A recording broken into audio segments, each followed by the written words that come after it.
to before we jump cut to everyone being at the she unit, which I'm stealing that name. Before we jump cut to everyone being at the she unit, we had a request for a scene with the hackers group, sort of hackers group. I don't know what to call that team. The Maxine, Nerd Squad. Bengetti, Nerd Squad. With the Nerd Squad for a Legacy and Bengetti. Yeah, imagine Legacy still, like, left, took a shower, because there was a lot of back and forth and travel time with the other group.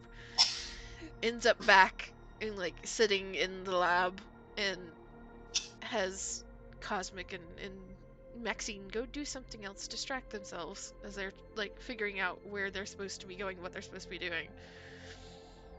And is Bengetti still fucking around with the machine the entire time? He's doing some checking his computer, which is hooked into the machine. So he's not like directly messing with the device itself, but he is like software messing with it, yes. So I imagine Legacy will... She realizes that, oh, okay, it's just me and Bengetti. She will slowly kind of walk over and just pull up a chair beside him, just kind of watching the screen for a minute, just sitting directly beside him. Not saying anything, not doing anything. And she'll just tilt her head a little bit. So, do I want to know how many times I, like, nearly died in there? He stops typing. And he like, you know, the, like, he just kind of wiggles his fingers for a second above the keys, like he's gonna type, but he doesn't. He just goes, well, realistically, it wasn't too many times. It was more than once. But less than 5. Legacy nods.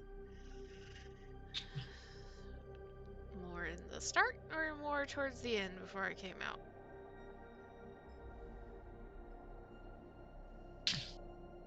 He puts his fingers down, like sets them on the edge of the table there, and just goes, well, he's still not fully facing you.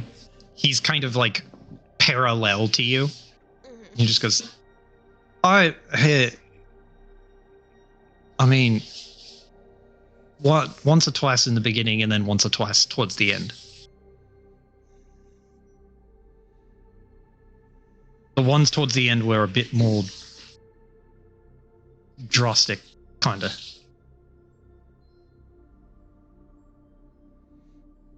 Do you want to talk about it? Lacey just slowly shakes her head.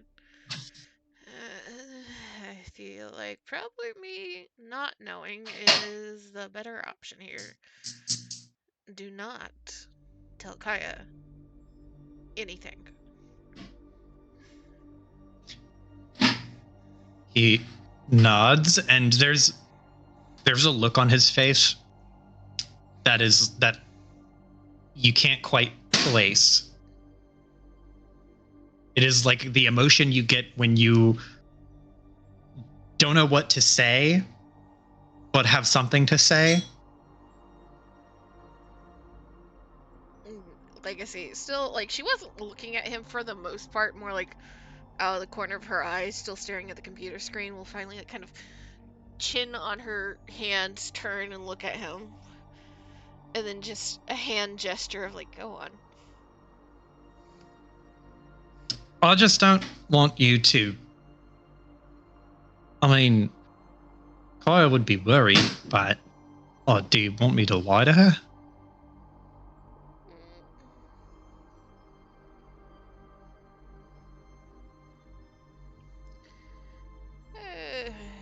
I mean, I guess if she ends up asking a direct question, I can't tell you to lie, but don't volunteer it. He nods.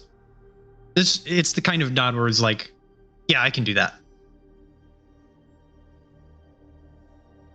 And Well, go ahead.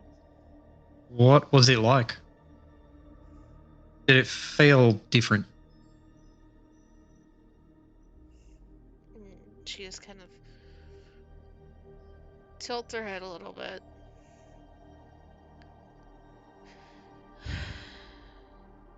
In some ways, yeah. I don't know.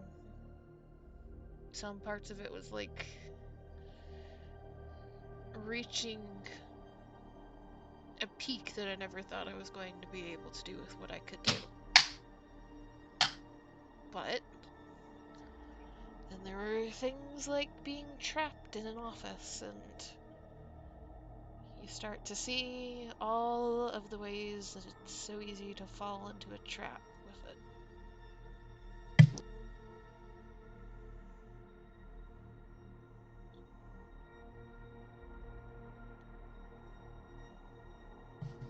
He kind of drums his fingers on the table, and he turns kind of fully more towards you this time and just goes,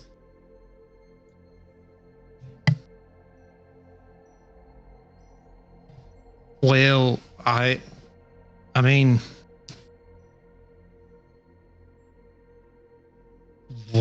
do you think you'll go back in? There's kind of a twist to her lip, whether it's a frown or grimace or something is not quite clear. She's not even sure herself. I guess it depends on what's decided next. I have a suspicion that we're gonna have to act fast, and, well, this thing's already put together. But I also don't know how easy it would be to get into something we've not already prepped to get into.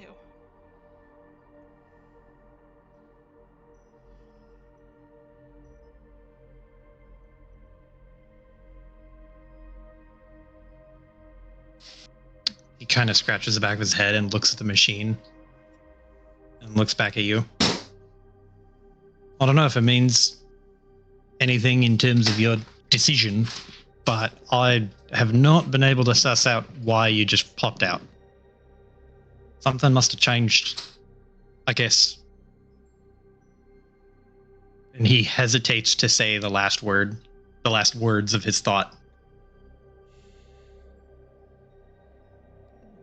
Lacey just kind of like looks at the machine. There's a single nod. I figured something was fucky. Again, not sure I want to know the answer. He nods once and then nods twice. Well, it's not going anywhere. As far as I'm concerned, it's still mostly mine. And he kind of crosses his arms at that. So I'm going to keep it. And if you want to ride around in it, you're more than welcome to, provided you ask very nicely and there is not something life-threatening going on. Unless you need to be in it because there is something explicitly life-threatening going on, and it would be better suited to have you in it. And there's a little smile. And Legacy kind of looks at him and again puts her like chin in her palm. There's a little nod. Oh, I thank you for the consideration. And then the smile kind of fades a little bit and she tilts her head. Can I ask you a very pointed question? He flinches for a second and just like, sure. You You, at least conceptually, know that Jonathan is essentially a clone. He doesn't. It's not the roll of the eyes, but he looks like up in thought and then down in the out of the corner of his eye, and there's just like remembering and like piecing some things together, and then he just nods. Yeah, I understand it. I think I understand it, at least. And it genuinely doesn't spark any reaction of any strength to you? You can see him doing his best approximation of a search of his feelings. He's looking down and his eyes kind of scan around on the floor, and he fidgets with his fingers, and he just, I mean, I'm curious. I mean, if he's kind of a clone of me, or like exactly a clone of me, then I mean, how much of me does he have? Because he's not all me. He's just some of me. I don't know how much me he's got. So where do we overlap, I guess? Is he all of my genius, but not anything else? Or is he all of that and then some other parts that make him like more efficient at being, I don't know, a CEO, I guess? I guess he just kind of like nods for a moment. And see her thinking. So she tilts her head a little bit. And you know conceptually that who you originally were, at the very least, was a friend of Joseph Diego? He opens his mouth to answer the question, and then you see him get like another kind of look on his face, like a twist of the mouth, and there, like he tasted something a little bit off. And he kind of scrunches his face and he just goes, I'm confused at the question. Because who I used to be wasn't anyone. I've always been me as far as I remember. So I don't know how to answer that. Too, I guess you just kind of like head goes side to side as if she's considering. Oh, let me rephrase, I guess. Do you have any strong feeling or reaction to Joseph Diego when you think about him? That one takes a lot less thought. He just kind of scrunches his eyebrow and then just shakes his head. Nothing out of the norm. I don't like that he fucking threw me out. Like, kept me in a lab way down low and gave me only sparing work that was, now that I think about it, suspect at best. And then all of a sudden he frames me or some shit. Just enough evidence lying around to fire me so that he tosses me out.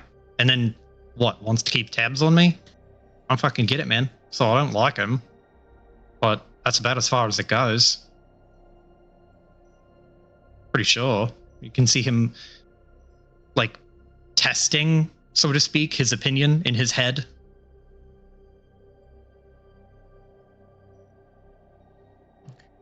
Like I say, nods. And she is turned at this point and is very closely like examining Benetti like head to toe. And then there's just a very small smile.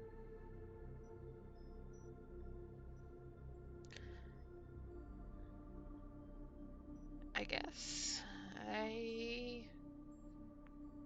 And she shakes her head.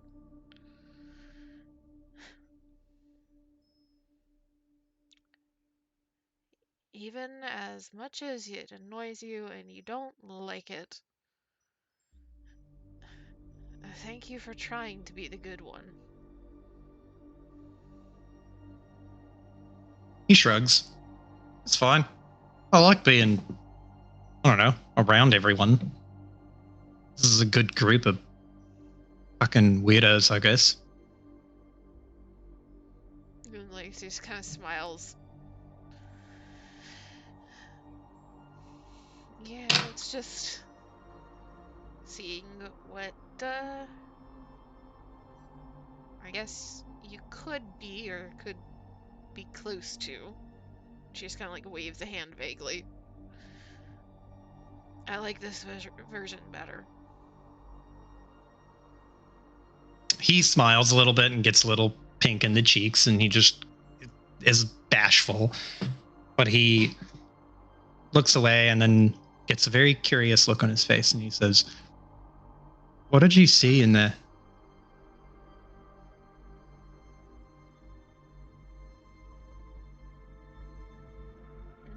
Well, you see, just kind of like tilts her head, and she just gestures to the machine. You mean the whole thing?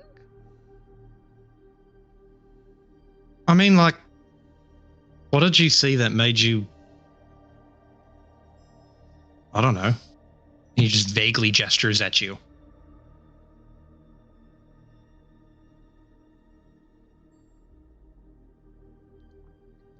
The sort of implicated question is like, what did you see that made you want to have this, to like bring this up? I'm trying to figure out how to phrase it, or how Legacy would phrase it. Legacy just kind of like tilts her head, and she's very considering it very thoroughly. So there's a long pause before she just sighs. I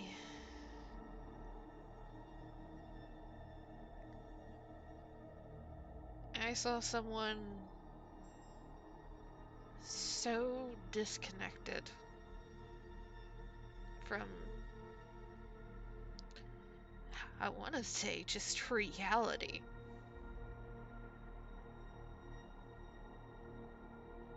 But I am not sure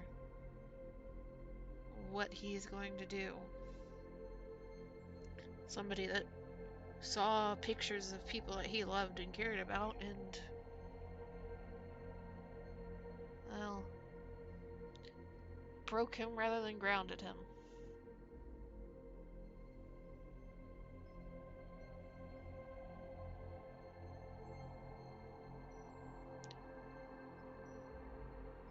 I really hope that nothing like that ever happens to you. He metaphorically tugs at the collar of his shirt and nods. I hope not too, for my sake. Legacy just kind of smiles. I have a sneaking suspicion that you are both stubborn enough, but also decent enough that it's not going to.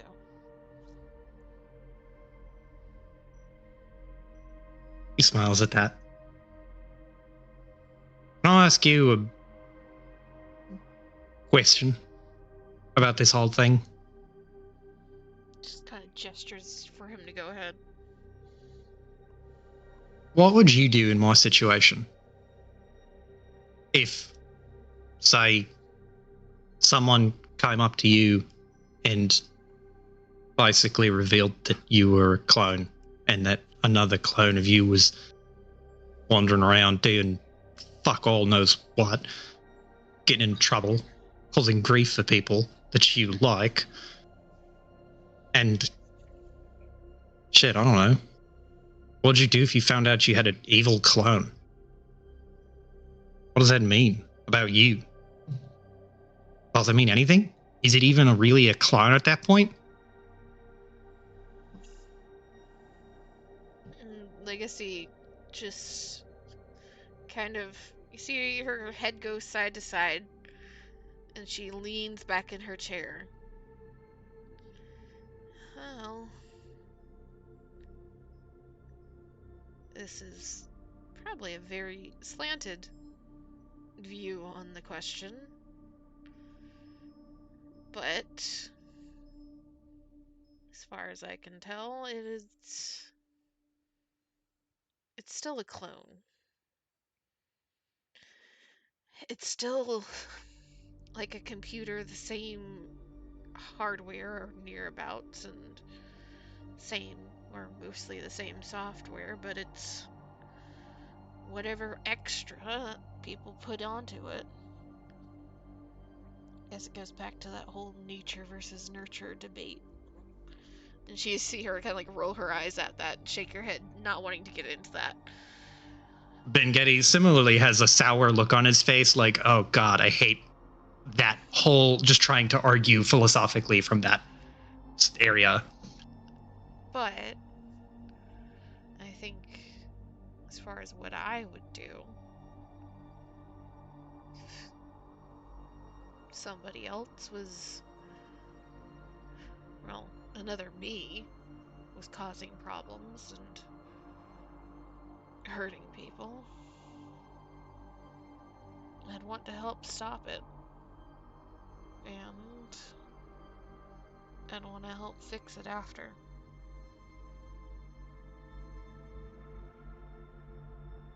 Whatever they broke, I'm sure if they could break it, I could fix it.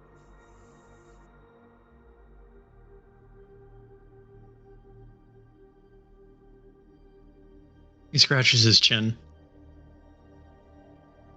Do you think he's older than me? I'm gonna be real with you, Ben-Getty. I only have a vague idea of how old you are. He looks over his shoulder like someone is going to be listening, and he just whispers under his breath, I'm 36. Then Legacy just kind of like arches a brow, doesn't like react much more than that, or she nods.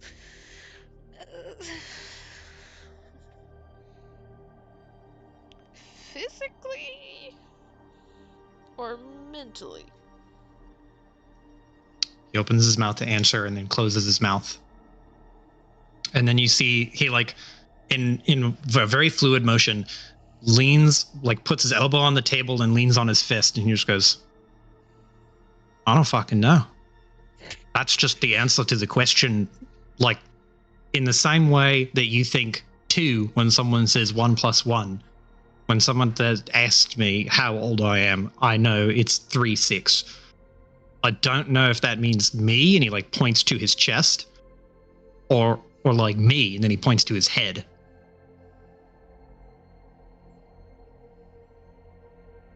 This whole clone shit really fucks up all that, just all of it.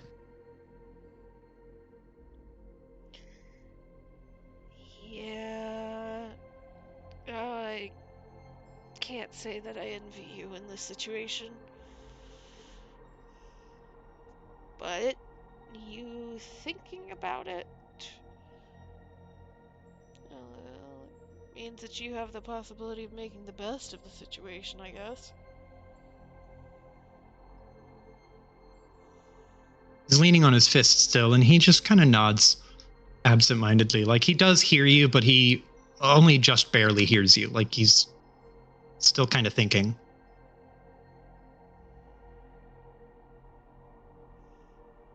But like I said, like I asked, do you think he's older than me?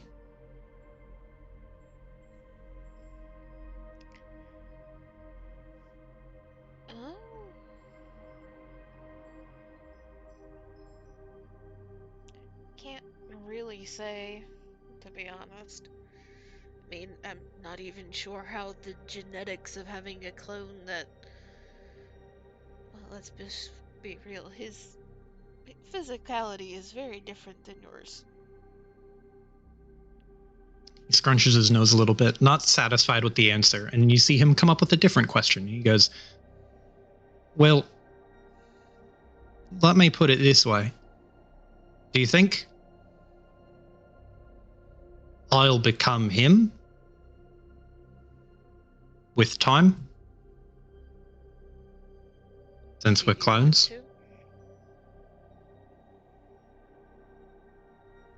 He kind of stares into the middle distance for a second. He makes a face, like a sour look. I don't think so. Then you're not going to. Even though we're clowns? I do believe I said a few minutes ago that you are a stubborn man. He tilts his head, like kind of conceding the point, like, yeah, you're right. And so long as you stick around this little group of weirdos, we'll keep you on the right track.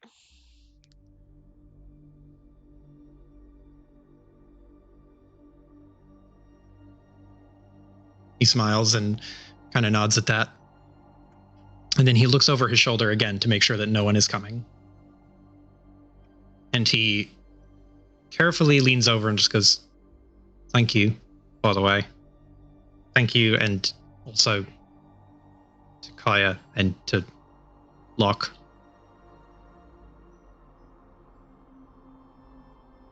Legacy just smiles. It's not a problem, Bengeti. As annoying as you may be, we do like you.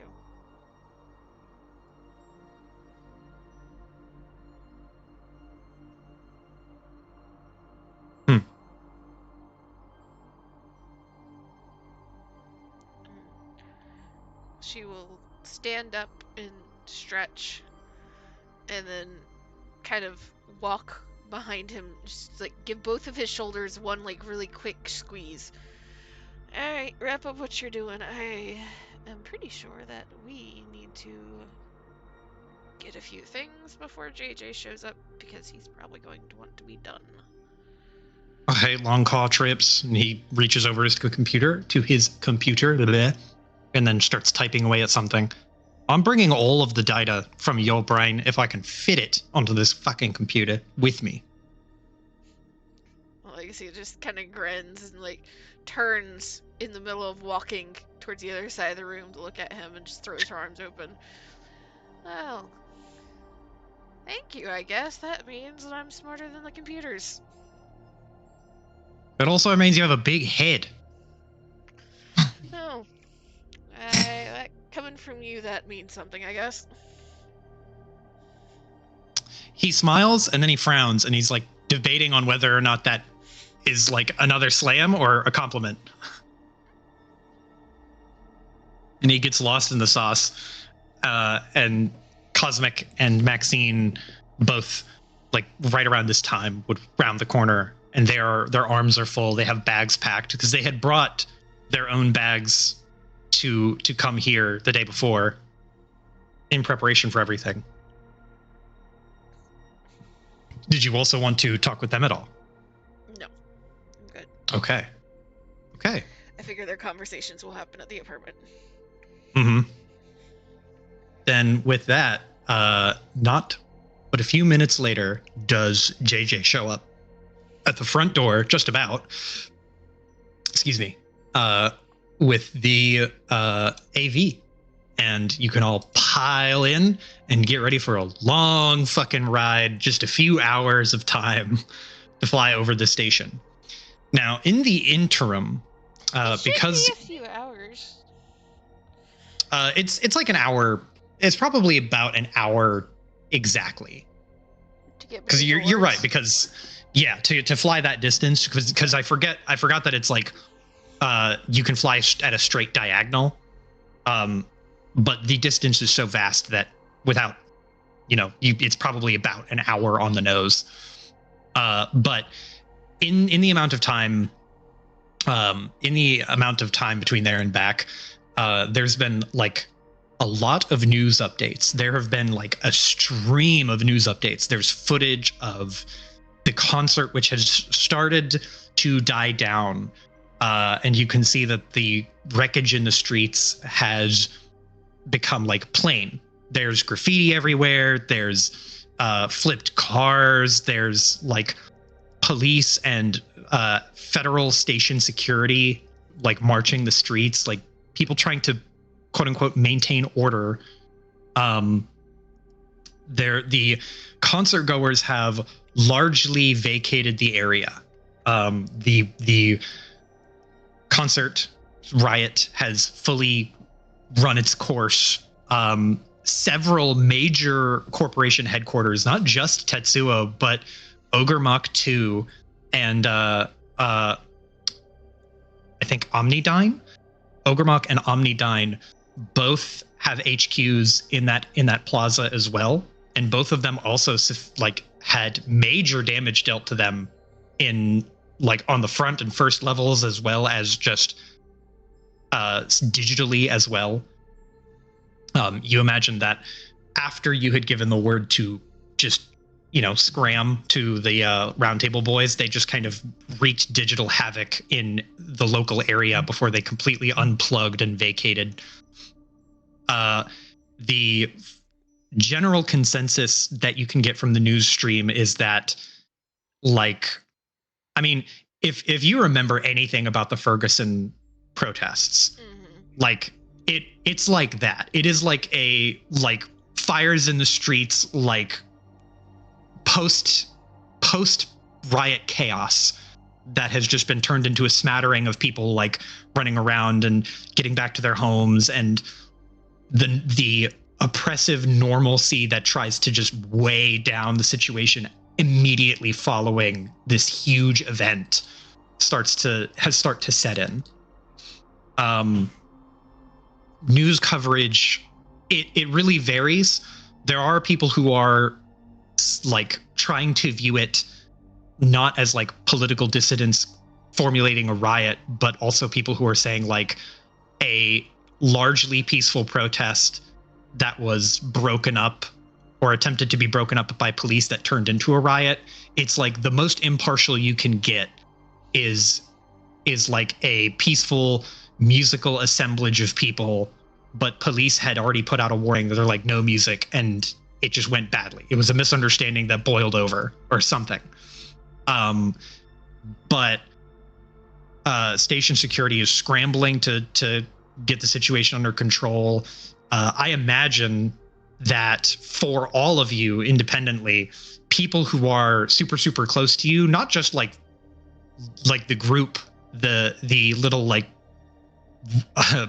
army that you guys have assembled in NPCs, but like family or close friends who are also not listed in the NPC list here, and some who are, of course, but close friends and family would be reaching out to be like, hey, you're kind of close to the ward that this is all popping off on. Like, are you guys good? Because little riots and like microcosms of Gigadeath broke out in other neighboring wards.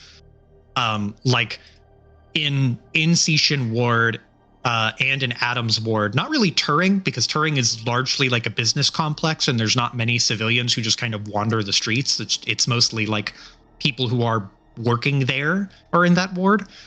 But in Seishin and in Adams ward, there were neighboring riots that had broken out in those same areas, like smaller. It would be like the equivalent of a mosh pit to the main concert. But your respective parents or siblings would also check in and be like, hey, are you guys okay? Like, did you see what was happening? Are you watching the news? Stay out of the streets, be safe. That whole kind of gauntlet of texts that would come in, people just checking in. And the scramble for station security has been largely like subdued. It has largely died down. Like with the bulk of the rioters gone, the like wave of police has gone down as well. There are deaths.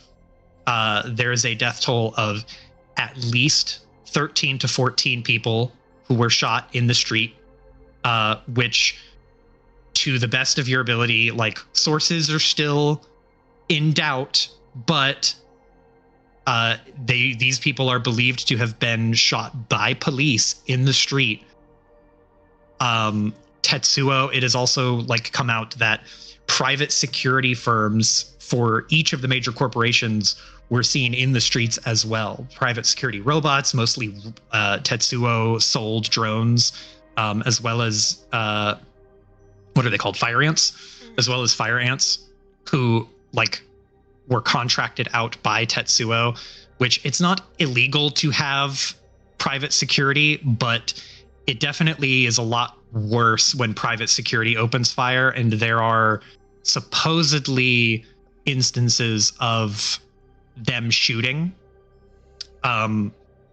Footage from the event is there's tons. There's so much cell phone footage all over the place. There's cell phone footage of police attacking like protesters. There's cell phone footage of police like opening fire. They were using rubber bullets for whatever value that's worth.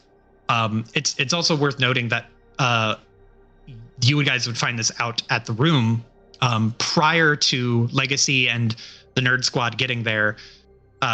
You would find out that Sprite was not shot with a bullet. She was shot with a rubber bullet. And it did not penetrate all the way through her. Them. It did not penetrate all the way through them.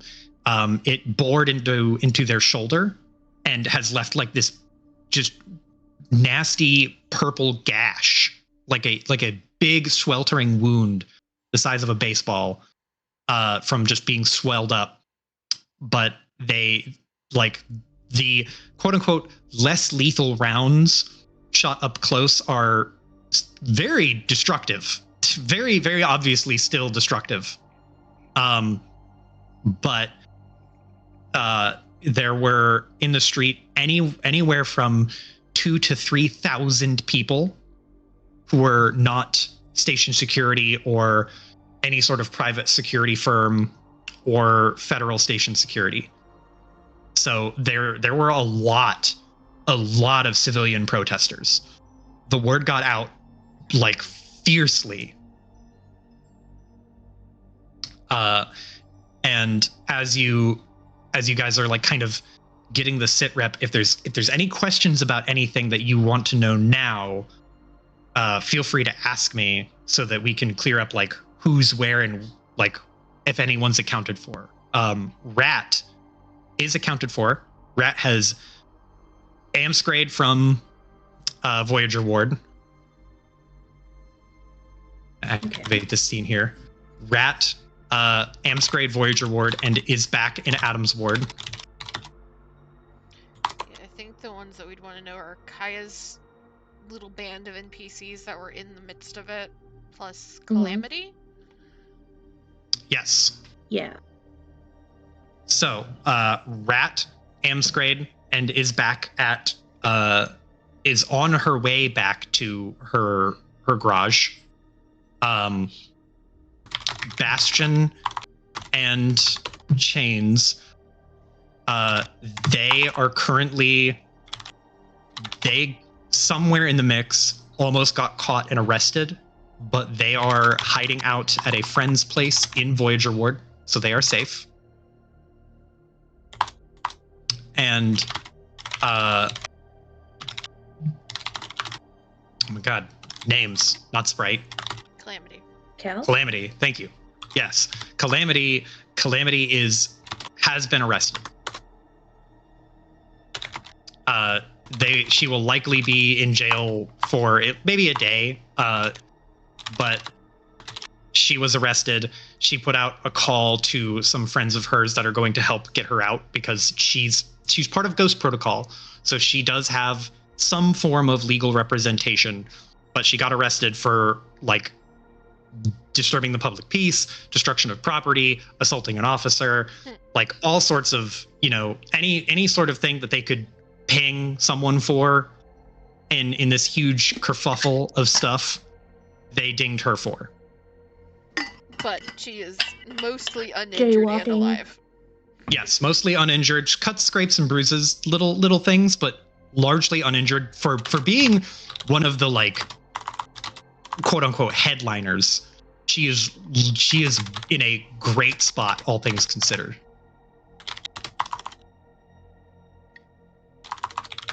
Okay, that's good. She's alive. Mm-hmm.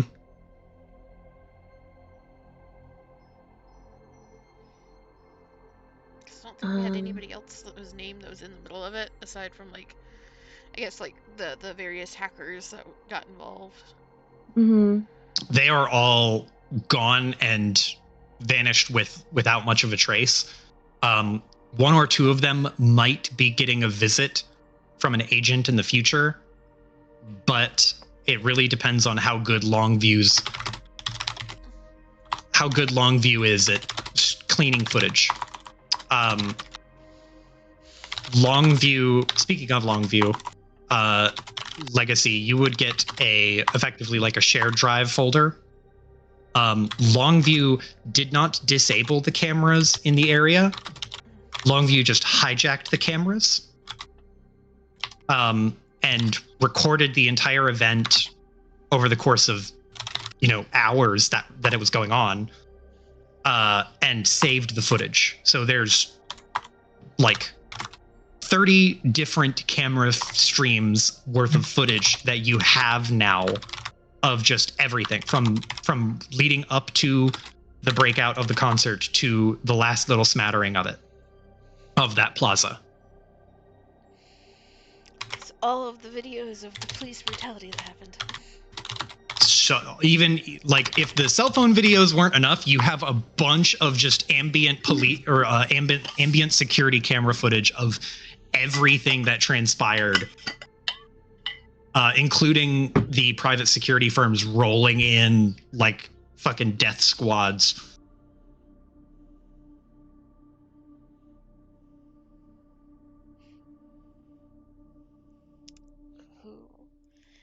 I don't think there was anybody else involved aside from who was in the apartment. Okay. I don't think so. Let me double check our little army page. I think that was everyone that was on the ground. Yeah, I think the only other curiosity that I have, if you want to elaborate, Joe, did it seem like the police were specifically going after the quote-unquote headliners of the show? Are they all arrested, or was Calamity most of just the headliners the one got caught? Most of the headliners were apprehended. There were a few who got away. Technically, Sprite was a headliner who got away. But yeah, most of the headliners were caught and arrested. The police were gunning for any name that appeared on the Gigadeath poster. They wanted to get them specifically because they're like, they can make a charge stick. That's their goal, is they want to stick no, you're clearly involved in this. We have your name, and this is like some sort of admission of guilt on your part for being a part of this poster. So yeah, most of them are caught. Okay.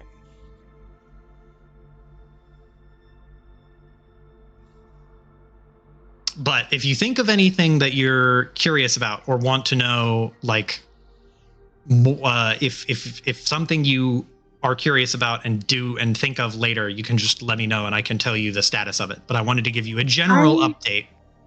Yes? I have a thought. Yes? I don't know if this is something you plan later, but has there been any word from Jonathan? Any public announcement on his end? Or any of the other CEOs for that matter? So for most of the CEOs who have a headquarters in that plaza, most of them have come out to say that Gigadeath is just a gaggle of miscreants. They're ne'er-do-well punks who need to have the law dropped on them hard, pretty dismissive, overall largely nothing statements that just decrying it. It's the HR teams with the access to the social media accounts, the HR and public relations teams. Mostly doing the lip service of we don't like this whole thing. It's bad for us. It's bad for the people. Blah blah blah. But as for Jonathan Diego, no, there is no word from him. There is for what is effectively his private Twitter account. There's no update or no word. There have been people who have sent. So there are videos of the K9 drone, the big fucking robot, that fucking tank. There are videos of that thing stomping through the streets and hurting people, very badly hurting people. And those videos have gone super viral because the drone is like, 10 feet tall. Mhm. And it is like a military grade piece of equipment. So those videos have gone viral and people are like calling for Tetsuo to like step down or like resign or some, like people are decrying Tetsuo and like overwhelmingly trying to get something to happen because like there's something wrong when a private company has this sort of like hardware. Something is not right and it needs to change. So this is it's definitely got the conversation started.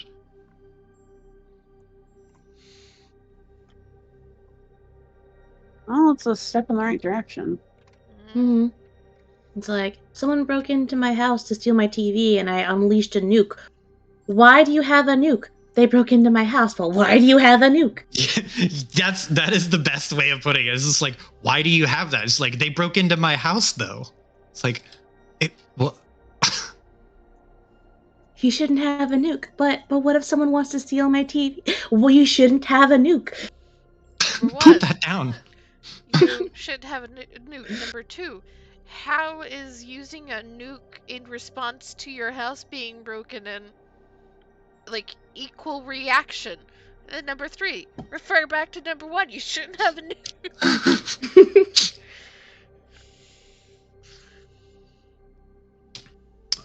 But yes, this is a catastrophic PR nightmare for most of the companies involved. Tetsuo in particular is having the worst time of it because the fact that like they reacted strongly with their security force to the best of their ability, which their ability was very much hampered by all of your exploits and efforts. But even still, like they had a security drone roll in, and there's no good way to spin it. There's just no good way for them to be like, no, it's okay. We only use our military grade defense drone a little bit. God, I can't imagine being Tetsuo's PR. I'd be like considering a career change at that point. It's bad. Yeah. Their legal team and their PR team are having a fucking nightmare. Well, let's be real here. Pretty much everybody except for the average grunt at Tetsuo is having a nightmare right now. Pretty much, yes. The bigger your salary, the worse time you have. Mm-hmm. The bigger your salary, and then with the addition of the cybersecurity team, they're also having a nightmare. They got bullied. They did. In their own fucking house.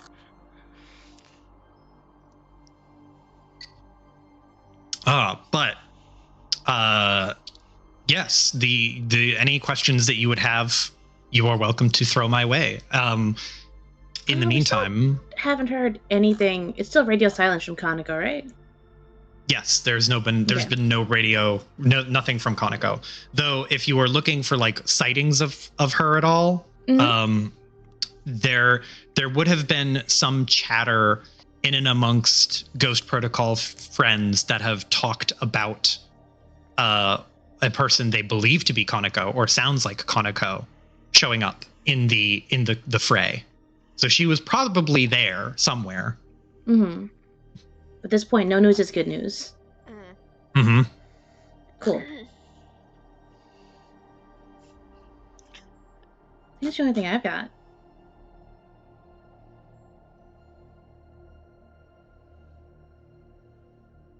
Okay. Then if you guys think of anything, just let me know. But in the little bit of wait time that you have while everyone is converging on the little apartment here, Veloska will tend to everyone's wounds a little bit. He's going to tend to Sprites to help Sprite out and help them deal with their bullet, like remove it from their shoulder, patch them up as best as he can. And Sprite is not having it. It's not good. This is like white knuckle gripping the couch, like freaked out, in pain, but doing their best to get through it. Oof. He will tend to Marcus's wounds next, and then Kaya, and then Lockhart. Still pleasantly surprised that Lockhart is, by and large, one of the least wounded people. Yeah. His Bill's change a of pace. tank.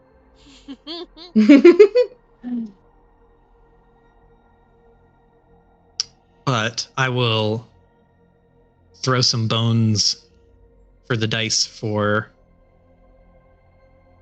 medicine checks. Kaya, how many wounds do you have right now? Are you above half? I am at half, exactly. At half? Okay. Mhm. And Voloska is going to set to healing your wounds as best he can. I am ouchied. And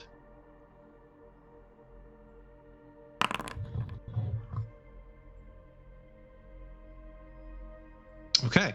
You will heal 4 wounds. I will turn 2 advantages into an extra success. Healing for 4 wounds, let's go. And then, Lockhart, you don't have any wounds.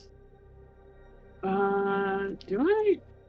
I know I healed a crazy amount from the in between. I do have critical wounds, though. Critical injuries. Yes. So he will attempt to heal a critical injury. He can only do this once, but he will attempt it. It's slightly harder. And how many do you have, actually? 3. 3? Okay. Yeah, throw it. Oh, goddamn. Yep. Okay. Well, he's gonna try. That's a fail. That's sad. I want to see these dice, Joe. Could Oh, Yeah. okay, fair. Kai have assisted him on that? I will say that you can start assisting him, and I will give him a free reroll of the same roll. Let's go. So Voloska gets a blue because he is a surgeon, and he already has crazy good medicine. But he has to roll at a difficulty 3 task to heal a critical wound. That's a There you go. Hey! That will. So with a triumph, I'll do this. You can heal any one critical wound that you want, Iris. Okay. And you can suppress the effect of another critical wound for 24 hours. Okay. Let's see. Are you watching cat stuff?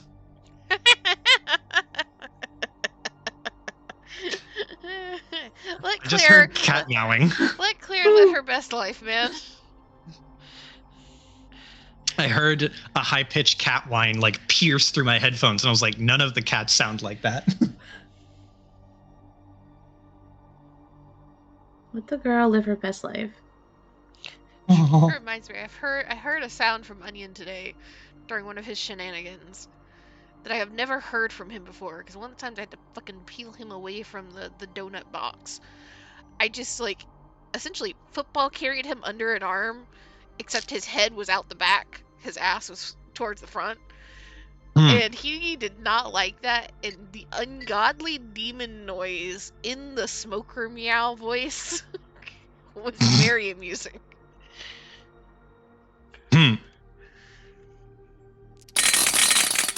This is for Marcus. 4 wounds. This is good. Also, when Voloska heals you, you reset your stim packs. So you can go down to 0. Let's go. Voloska will go up to Valerie, and as he goes over to her with his stuff, there's a moment where she's leaning against the wall doing her cool like nobody pay attention to me kind of vibe, and as he walks over with a little medical kit, she starts to stand up straight and like stare him down, trying to be like, no, don't help me. Like, I don't need anything. And he just looks at her with this very flat, like, unimpressed stare. And he holds up his little... Possible to intimidate Veloska. The meeting holds of a up- lifetime. He holds up his little medical bag and he just goes, you want help? I help. You want to heal on your own? Fine. No skin off my back. And she looks at his little pack of stuff. And she stares at him, and they stare at each other for like, it's more like a glare. You know the thing in anime where two characters stare at each other and there's little lightning that shoots between their eyes? It's a little bit of that, where they just kind of stare at each other and they're both like trying to see who buckles first. And then Valerie tilts her head to do the like come on gesture. And then he's like, fine, good. And he'll set up shop. And he will roll a medicine check for her. Yeah, she got pretty fucked up, didn't she? She Yep. did. She got majorly fucked up. There you go. That's 4 for her. I think the only one that was more fucked up than her was Marcus. Mm-hmm. Yes. Yeah.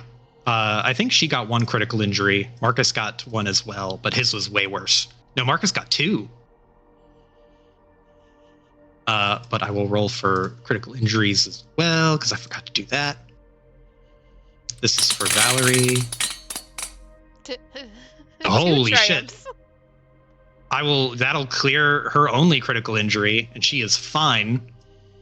And I will push some blues from that onto Veloska for Marcus. I was about to say, you can stay later, Marcus. Yeah, he's going to take the overflow and drive it into Marcus.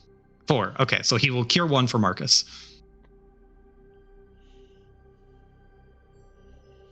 And I'll heal 1 more wound on Marcus.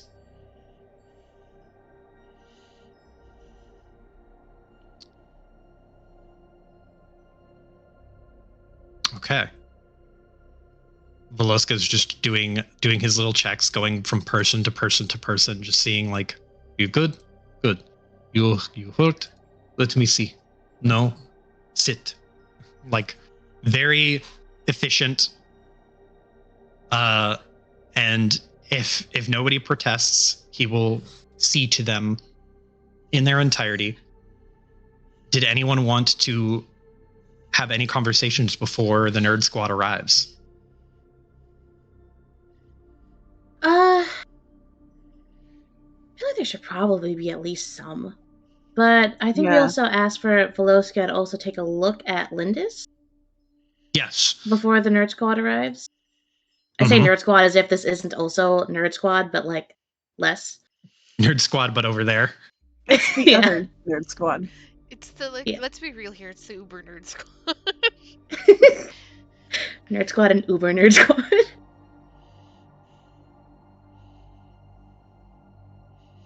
Yeah. Because the only nerds in this group would be Kaya and Marcus. Yeah. And then This there's a is bunch the- of jocks. I was gonna say this is the jock shaped group. The Mhm. jock nerds. Jerds. Jerds. The but jocks that he- manage to actually get A's in their classes as well. But he checked on Lindis, and Okay, cool. she is good. He has patched her up, but she wasn't, all things considered, she wasn't really that hurt. She was just exhausted. She was fatigued out. And I would assume he would confirm that she is like 99% robot at this point. Yes. Yeah. He has. So if Kaya, if you were to ask him about it, would you have asked him about it? Yeah. Okay. So you would get the lowdown. Lindis is effectively the primary vital organs: heart, lungs, eyes, spinal column, brain, and the rest of her is cybernetic. most of her the original biological tissue that she had is been completely excavated, and she is almost completely robot. Okay, so just to clarify here, so you said her primary vital organs are all that's left? Or Yes. okay, Yes. okay. Vital organs, That's the spine, only brain. fleshy. Okay, Mhm. okay. Spine, brain. Are the only, like, quote unquote original parts. Yeah. Or OG. The rest is cybernetic. Okay.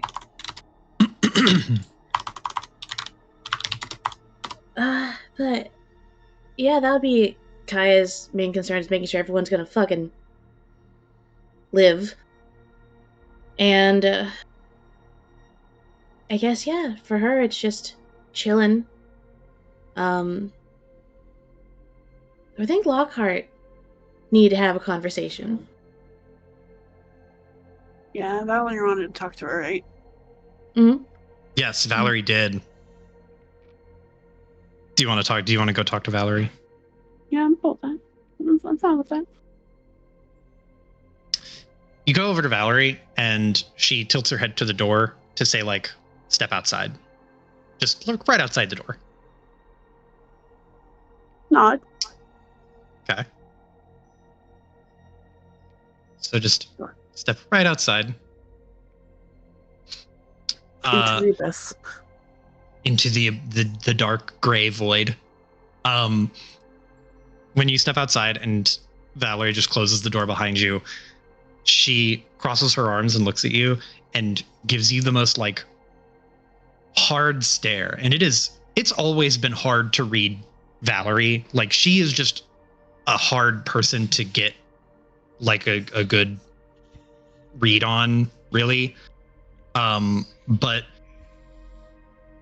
like, even more so now, she is, like, giving you this intense stare that is somewhere between frustrated and a bit emotional. Like, her eyes have, like, a glitter, like, kind of shimmer to them. It's not quite tears, but she's silent for a good, like, 30 seconds to a minute, and just kind of holding her breath and rigid framed. Just, you could have asked for help. You don't have to hire me.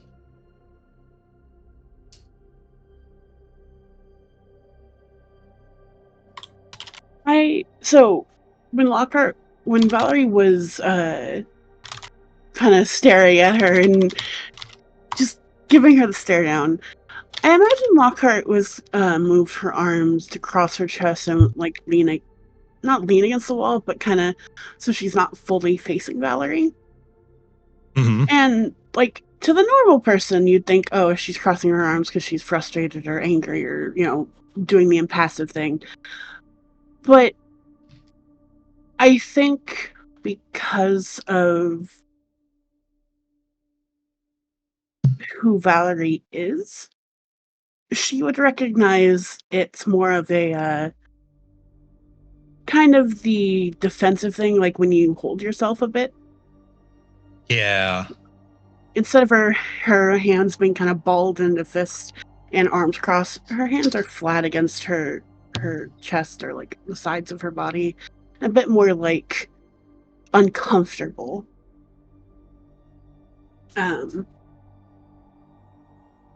Not, it's uncomfortable is the best vibe that she's kind of giving off, but trying to not show it.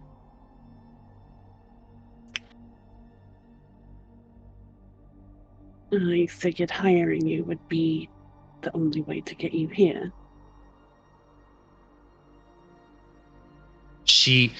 There's this gesture of, like, almost throwing her hands up, but not quite. She just,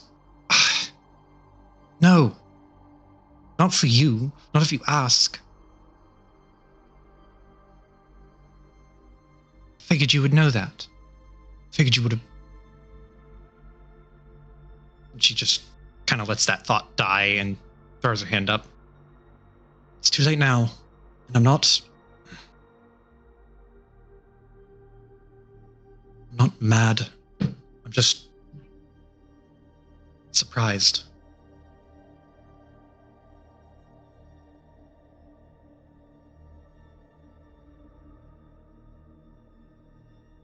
Why are you surprised? I honestly didn't think you'd even take the job. Why? How could you say that? After... She's like, just frustratedly, and then she crosses her arms again, and she just goes, I care about you. Thought that was obvious.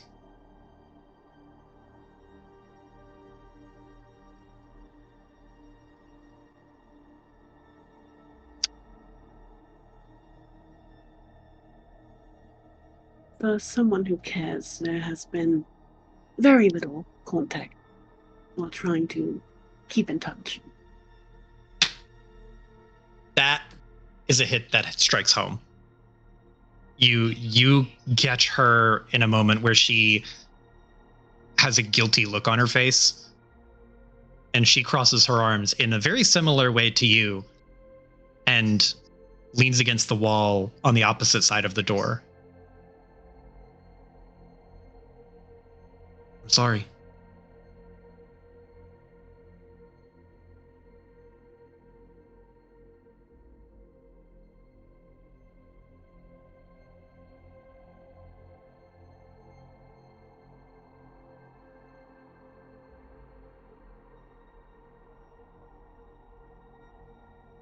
Lockhart is... She's trying, again, to keep up this indifference, but she's just kind of getting frustrated.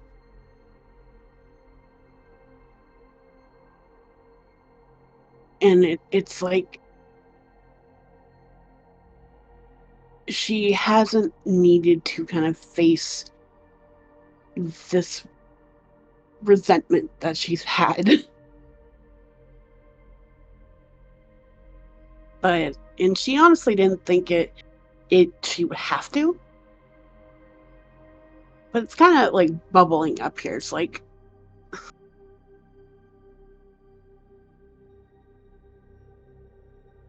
is that all you really have to say? You?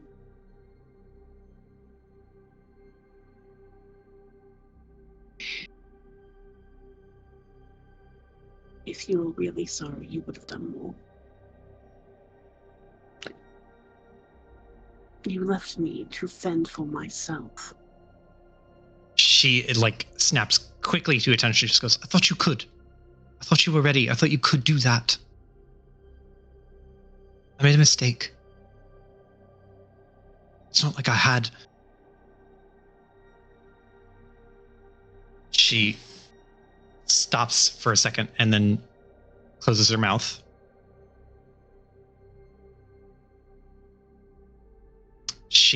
There's something she pointedly avoided saying. If you want to try to make her confess to get her to say it, you can try to roll for it. Yeah, I'll give it a shot. You can do coercion or charm, or I'm willing to hear out other rolls if you've got a compelling way to argue it. This is going to be a social check. She said she didn't have something? Yes, she said she didn't have and then she just let it.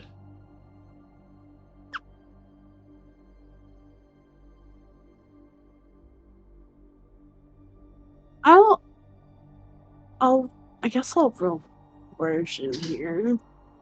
And she'll just walk around and be like, you didn't have a what? Roll. What difficulty? It's going to be... It will be against... It'll be red-purple. Ooh. Because it's gonna go against her cool. Let me see. So I know I have one social skill. Just gotta remember what it is.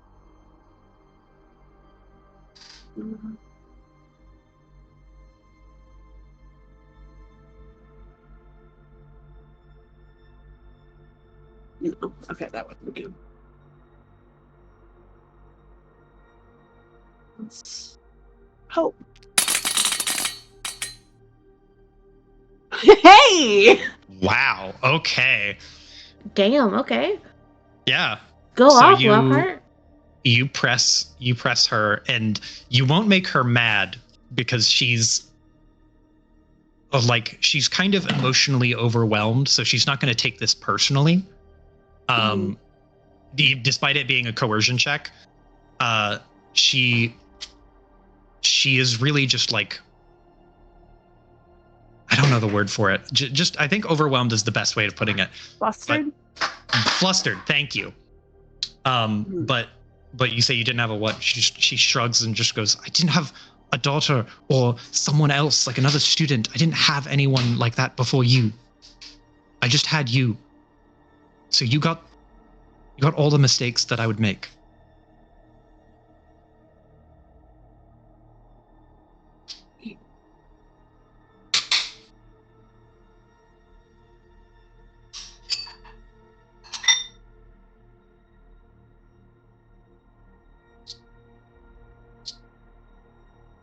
Why?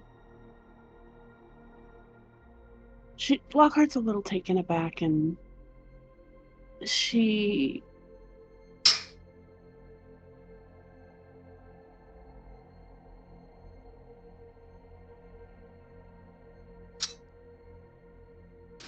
I'm gonna roll for this, actually. Mm-hmm.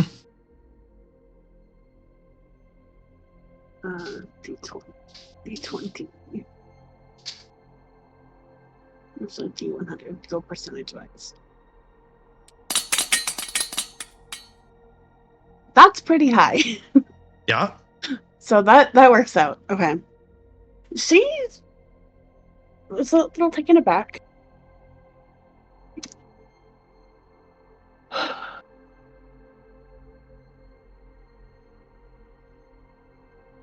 Why, if I like a daughter or student or whatever he wants to refer to it, What was the last thing you said? if I was a daughter or a student or whatever you want to refer to it as, why did you abandon me? Why did you choose them over me? Because I didn't know. I don't know. I did what I knew. And I don't know this. And she gestures to her chest and to yours, like back and forth. I don't know this well. I don't know how to do it. I'm not good at it. I'm good at this. And she clenches a fist really, really hard. This is what I understand. It's easy. It doesn't ask for help. It doesn't make mistakes. It doesn't do parenting wrong. It's just is. It's just a fact.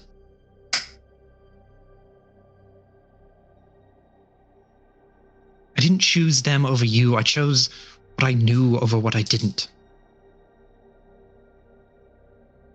She puts a hand on her head and it's like clearly tired, but like not tired of you per se, but tired from like not knowing how, like she knew this was coming and she was not, and she just, there's no way she could be prepared for it. Mm-hmm.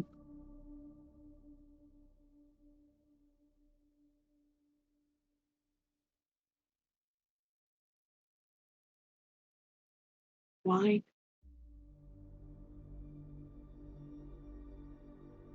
Do you even know what I've been through? She closes her eyes and just exhales.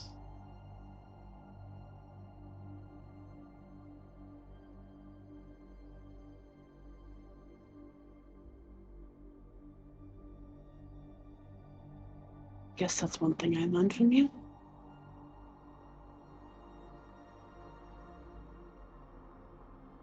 She looks up and quirks an eyebrow. What?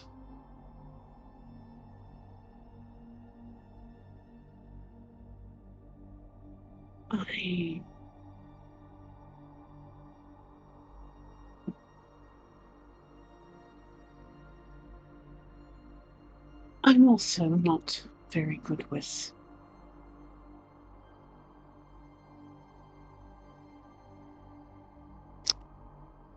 socializing.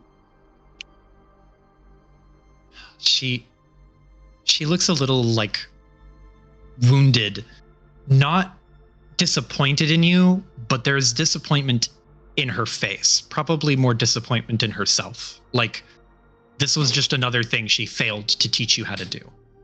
Mm.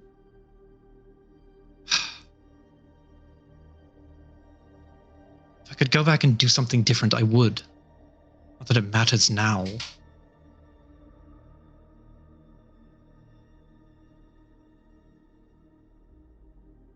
Well, you're here now, aren't you? And what, I'm supposed to just be your caretaker all of a sudden? After abandoning you for however long? I still work for them. And she realizes, like, she said that and kind of wishes she hadn't.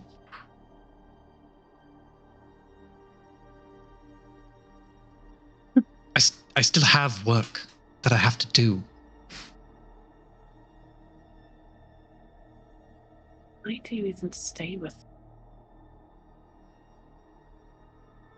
I'm sure you could find a million other jobs with your skill set. I have done so. I know it's out.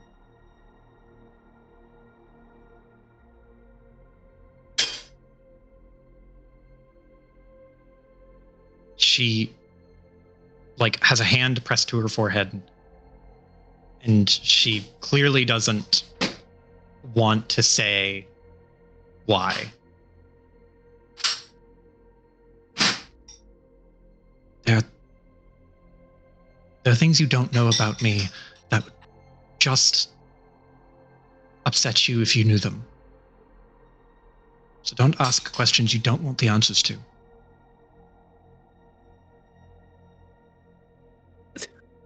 I mean, you've already upset me. Why not continue? She just scoffs. She kind of scrunches her mouth, and she is very clearly perturbed by that, and just, why did you take my name?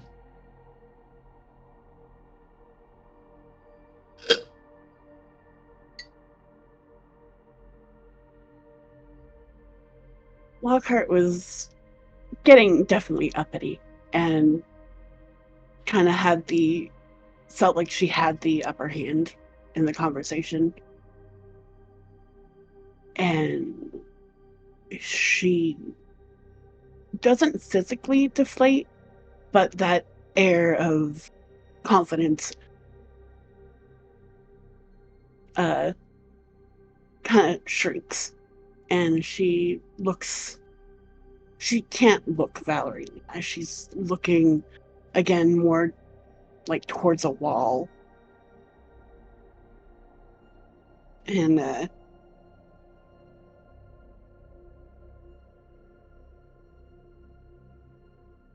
she didn't want to answer this.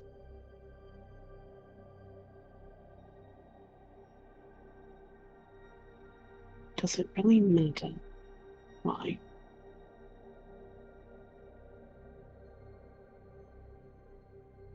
She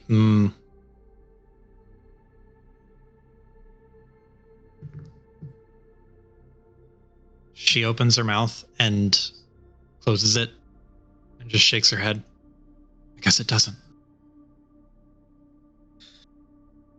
You have your reasons. However much I may disagree with them, you have your reasons.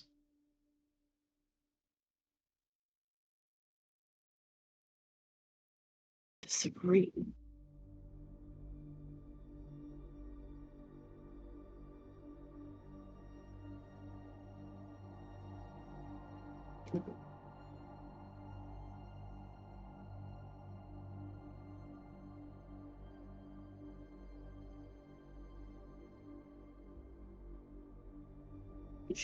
She raised an eyebrow towards her. What do you mean disagree? Why? Why should you idolize me? Why would you take my name? Was it just spite? Were you trying to, I don't know.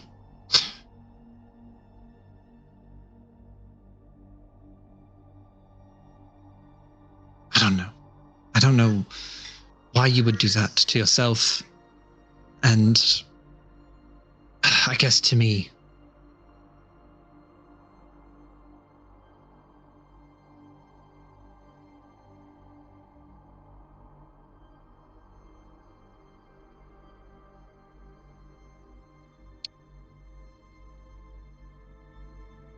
You're the best fighter I know.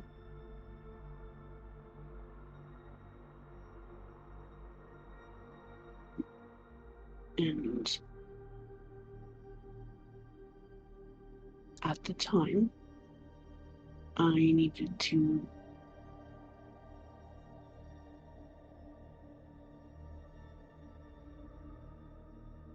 be as confident as the woman who raised.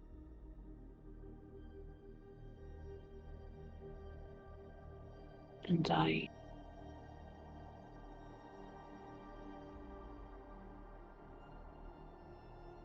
Lockhart's definitely hiding something here.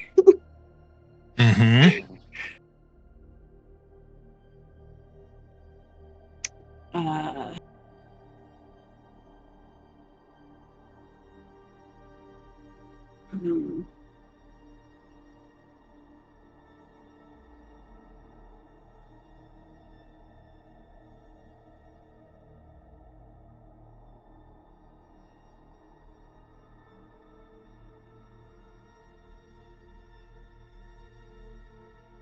I was hoping it'd be easy for you to find.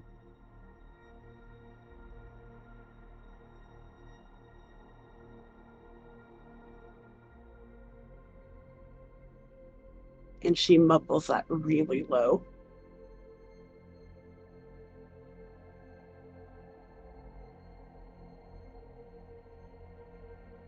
Valerie just leans against the wall, and it's more, the gesture is very like fully leaning on it for support, like leans her shoulders all the way on it and lets her arms fall to her side. She just exhales really slowly.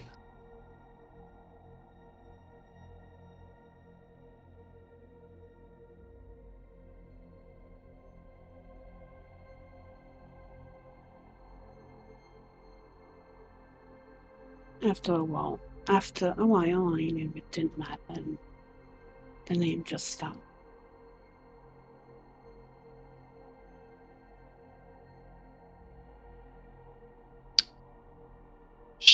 There's like 10 different thoughts that form on her lips, where she's just trying to think of what to say, and she settles on, "It suits you."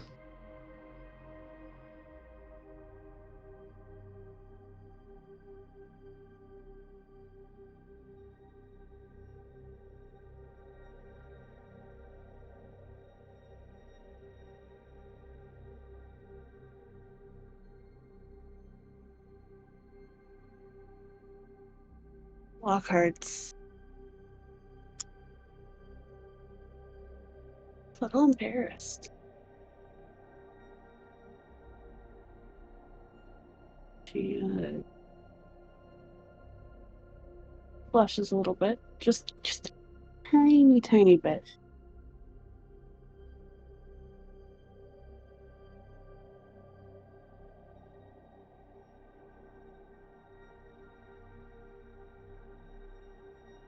Valerie speaks up. Oh, go on. No, you first. Valerie speaks up and just goes, "Keep the contract money I don't want it.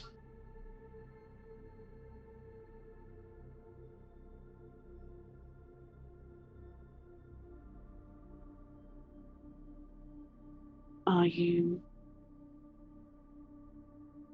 not going to ask about, well, any of today? She looks at the door and then looks at you and just goes, in my experience, it's better the less you know. Less tied to the job. I have a lot of questions. I don't understand these people or what they fight for or what they're fighting for or any of what happened. I don't understand much of it, but it's not my job to understand. It never has been. It's not what I do. But it could be. I thought you said this wasn't a job. She looks up and there's like just a almost like a whining kind of just like like you're asking me to put all this effort in now after I've already committed to being so distant. Now I have to try, but I'm so used to not doing this. But she just like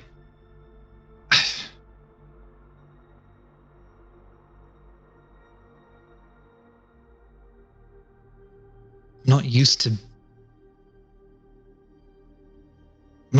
it. I'm not going to be good at it.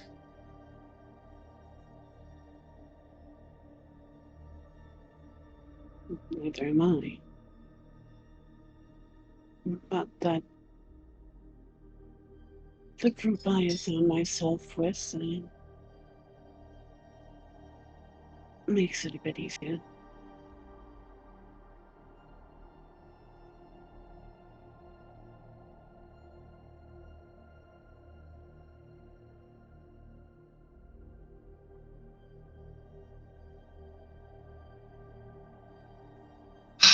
I will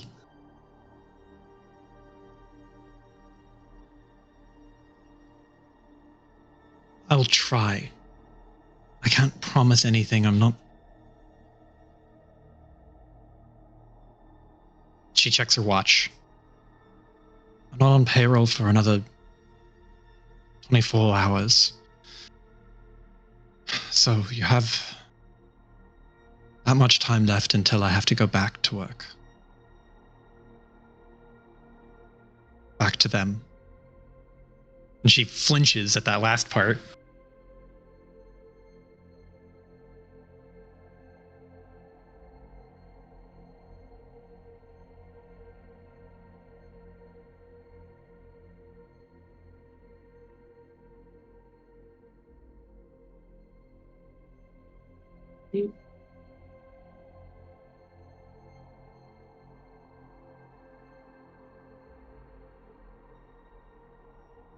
They have some sort of... Are they blackmailing you?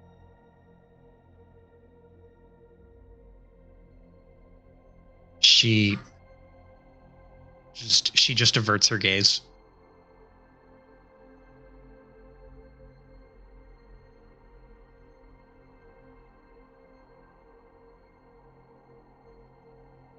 Valerie, we would help with you if they are. She shakes her head. Can't help. No one can.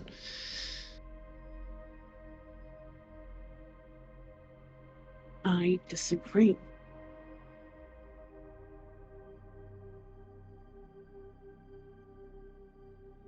There are so many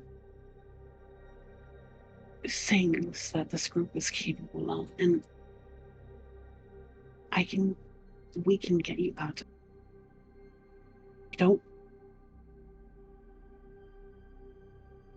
You don't have to work.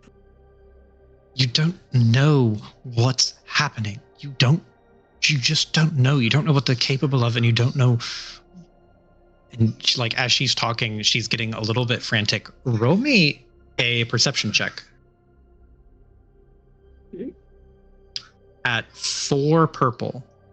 Would I get my blues for this? When do you get your blues normally? Allies within close range get blues to perception and vigilance. Well, I mean, you are an ally to yourself, so Yeah. Yeah. Okay, so 4 purple, you said? 4 purple. Okay. It's very hard to notice, but you can try to notice it.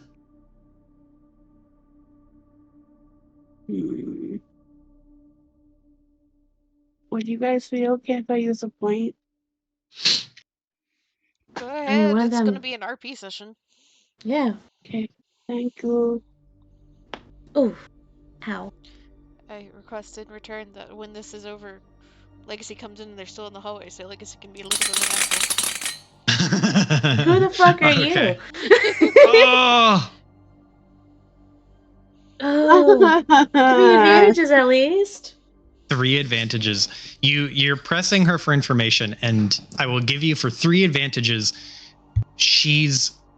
They have some leverage on her. The impression that you get is very distinctly one of like they have some form of leverage against her. Okay. Oh, I'll go for another angle then. Okay. You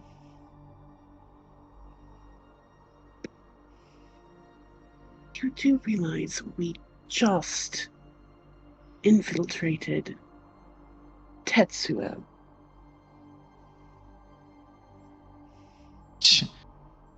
Valerie like turns. She turns, and there's a moment where she's like about to just mock the whole thing, and she is like, and she just kind of shrugs and relents, like, I'm sure you could do a number on this family if you really wanted to. Oh, and I do. I'm sure you have your reasons, however valid they may be, but I can't help you if you do that. I can't. And she like bites down on her tongue like she doesn't want to say something. She said she can't help if we do that. Yes, she can't help if you guys decide to do that, and she can't and then cut herself off.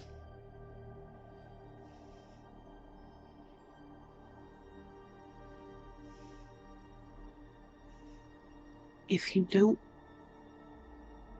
want to be involved, fine. It's not that. It's not that. I can't. You can hear the crunching and like the tightening of leather as she clenches her fist, and it pulls on the leather of her glove.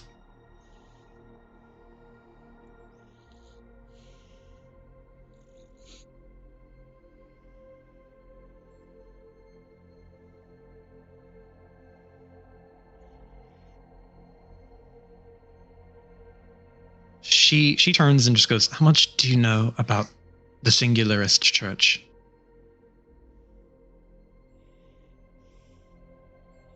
Ooh. Blinks a little bit. I know a bit. Let me open it. Oh god, it's in roll 20, isn't it?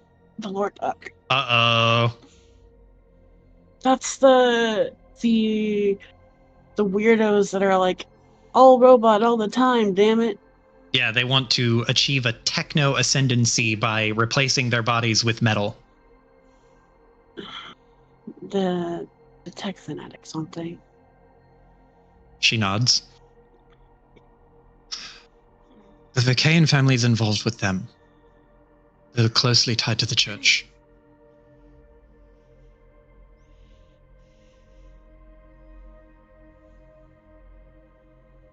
And why is none of that surprising to me? She Just like a little bit of a chuckle.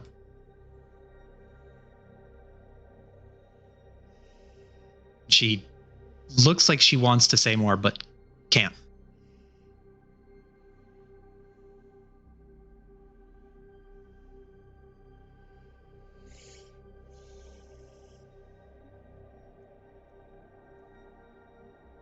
She shakes her head a little bit and says, You have me for another 24 hours before I have to report back. Make them count. Make them mean something. I want to help you, I do. Believe that. If you can't believe anything else I say, believe that much.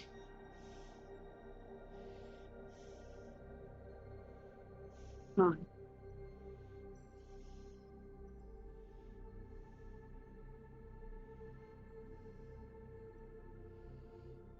You have many questions about the events of what? today. She narrows her eyes and she nods. Plenty. Then we'll have to go back into that room and wait for the others to get you filled in on what's going on. She nods. And if you're at a wrapping up point, this would be when the nerd squad rolls up around the hallway. With buckets of food and alcohol. A bunch of fucking McDonald's and vodka. Like the fucking wombo combo of like bad tummy night. Don't forget the McDonald's Sprite. It's very important. That shit's radioactive. So good though. Why is it fucking It's so good. good? I don't know. They laced it with something. Man, it's bullshit. But yeah, I imagine like Legacy is like turn the corner from the elevator with Cosmic and Vengetti, Maxine, and is JJ accompanying, or is JJ like, nah, I'm done? JJ is going to bail. Bye. He'll give you the 2-finger salute, and he's just like, call me if you need me. I'm going home. Like Legacy would also make a point of like making sure that Vengetti bought him food and drink if he wanted drink. I don't imagine he wants drink because he's a bartender, but he never know. has stuff. He will accept the drink. He's the one person who got to order what he wanted and didn't just get a million nuggets. Just like comes around the corner with just like boxes of shit. It's like is talking, I imagine, and then pauses or like slows as she sees Lockhart and then sees somebody else that she does not know because Legacy has not seen Val ever except for in the like security footage, and just like stops a few feet away and very pointedly looks at Lockhart, looks at Val, looks at Lockhart, staring at Lockhart.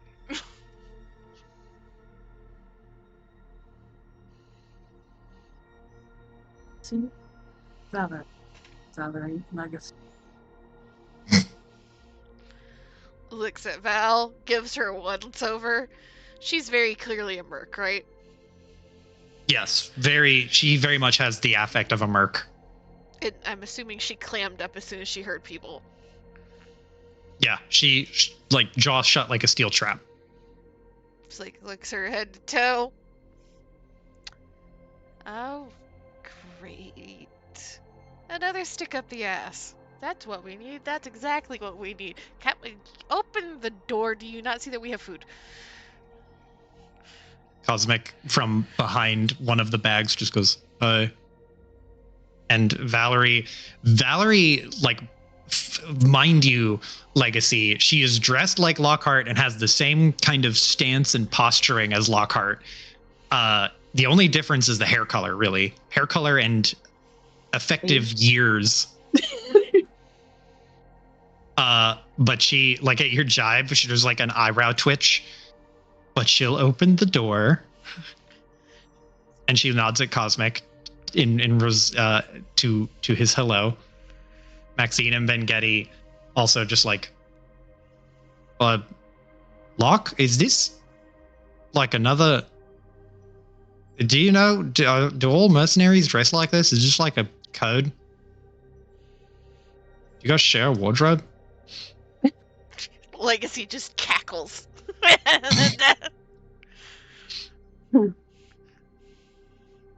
Johan, this is my teacher. You have a teacher? Oh. Maxine elbows him.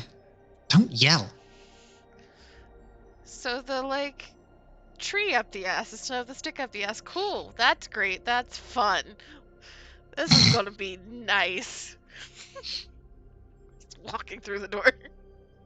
Maxine will walk up and do like a polite nod of the head and a bow and just be like, "It's a pleasure to meet you. I'm Maxine, and I'm just gonna. She just sneaks on by.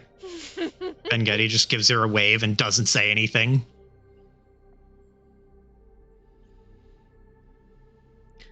It's like Legacy entering the room, like three bags of like chicken nuggets and a bottle of vodka. Walks straight up to Veloska, hands a bottle of vodka over.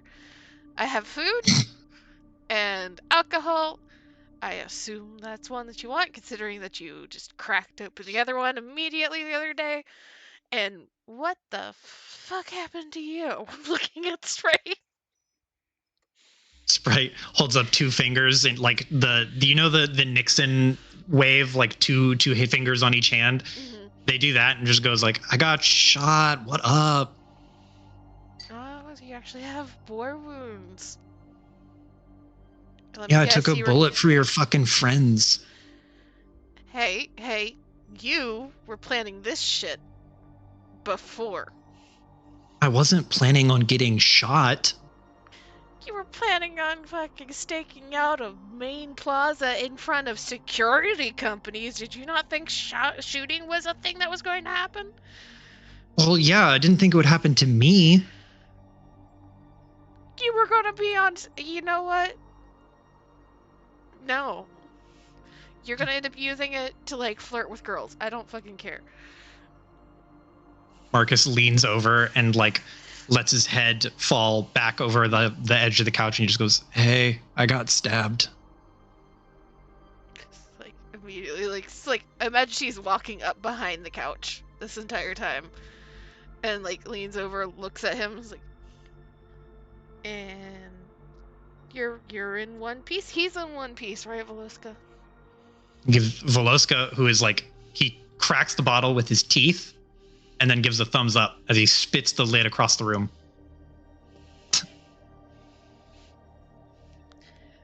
Like, he's just like, thump, thump, thump, tromps over to the corner.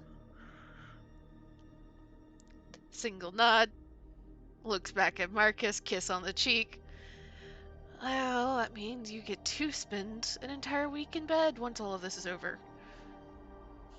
Sprite, like, leaning over the side of the couch, goes, "What about me? Do I get any nice treatment? Do I get a kiss on the cheek?" Do you want a kiss on the cheek? Maybe. How about chicken nuggets? She does grabby hands. Chicken nuggets. That's better than kissy. Yep. Hands over the chicken nuggets. Sprite just tears into the chicken nuggets. The bandages and whatnot, like, you can see once you like get a good look over Marcus, you can see that his stomach, he has like a pillow of bandages over his abdomen.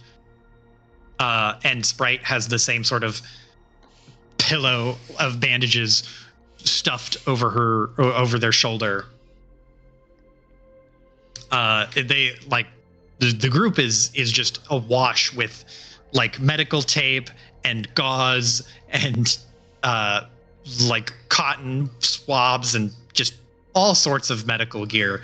Veloska has sifted through his bag and pulled out the best of it, and probably plucked some of Kaya's too. Legacy will very carefully walk around the couch, sit on the table in front of Marcus, have a bag of chicken nuggets in his lap, hold out the last one that she has towards Kaya. Everybody thank McGetty for spending all of his money to give us food and alcohol. I figured we needed it. In tune, Marcus and Sprite, and Larry, and Maxine, and Cosmic all say, "Thank you, Bengetti," but Sprite says it with a mouth full of chicken nuggets, so it's more like...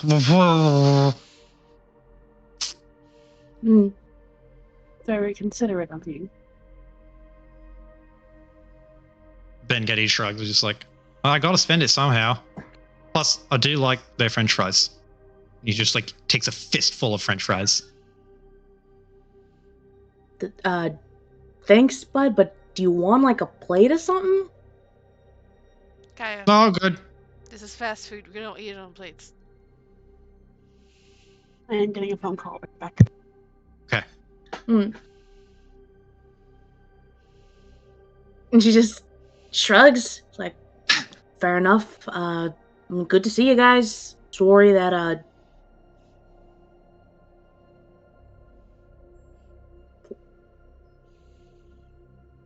I don't even know where I'm going with that. I'm so fucking tired. Veloska walks over with the big vodka thing, and he just gestures, like, he doesn't pour it, but he tips it a little bit, and he just goes, "You have glass? We can share a little." Yes. She's gonna fucking, it's like, gonna go get fucking glasses. Holy shit. It's a good idea. There is another bottle of alcohol floating around somewhere. It's just Veloska got his own. She's gonna go get glasses then. She's gonna come back with various not matching mugs. It is mugs and literal glasses and, like, maybe one shot glass. The mishmash of dishes to suit everyone. So it's like, okay, everyone who wants alcohol, here's your cup. Your cup for you, cup for you. Cup for you. Kai has her best mom mug that I'm assuming Legacy would hand her that one. Tries to hand it off to somebody else. Just hear like, nah, that one's Kaya's. It's just a glare, but she'll fucking take it. She'll mug. Sprite would just crave, just like, I want to be the best mom. Look, she can. They can have it. No. Kaya is best mom. Not even a mom. Say that to your 7 children.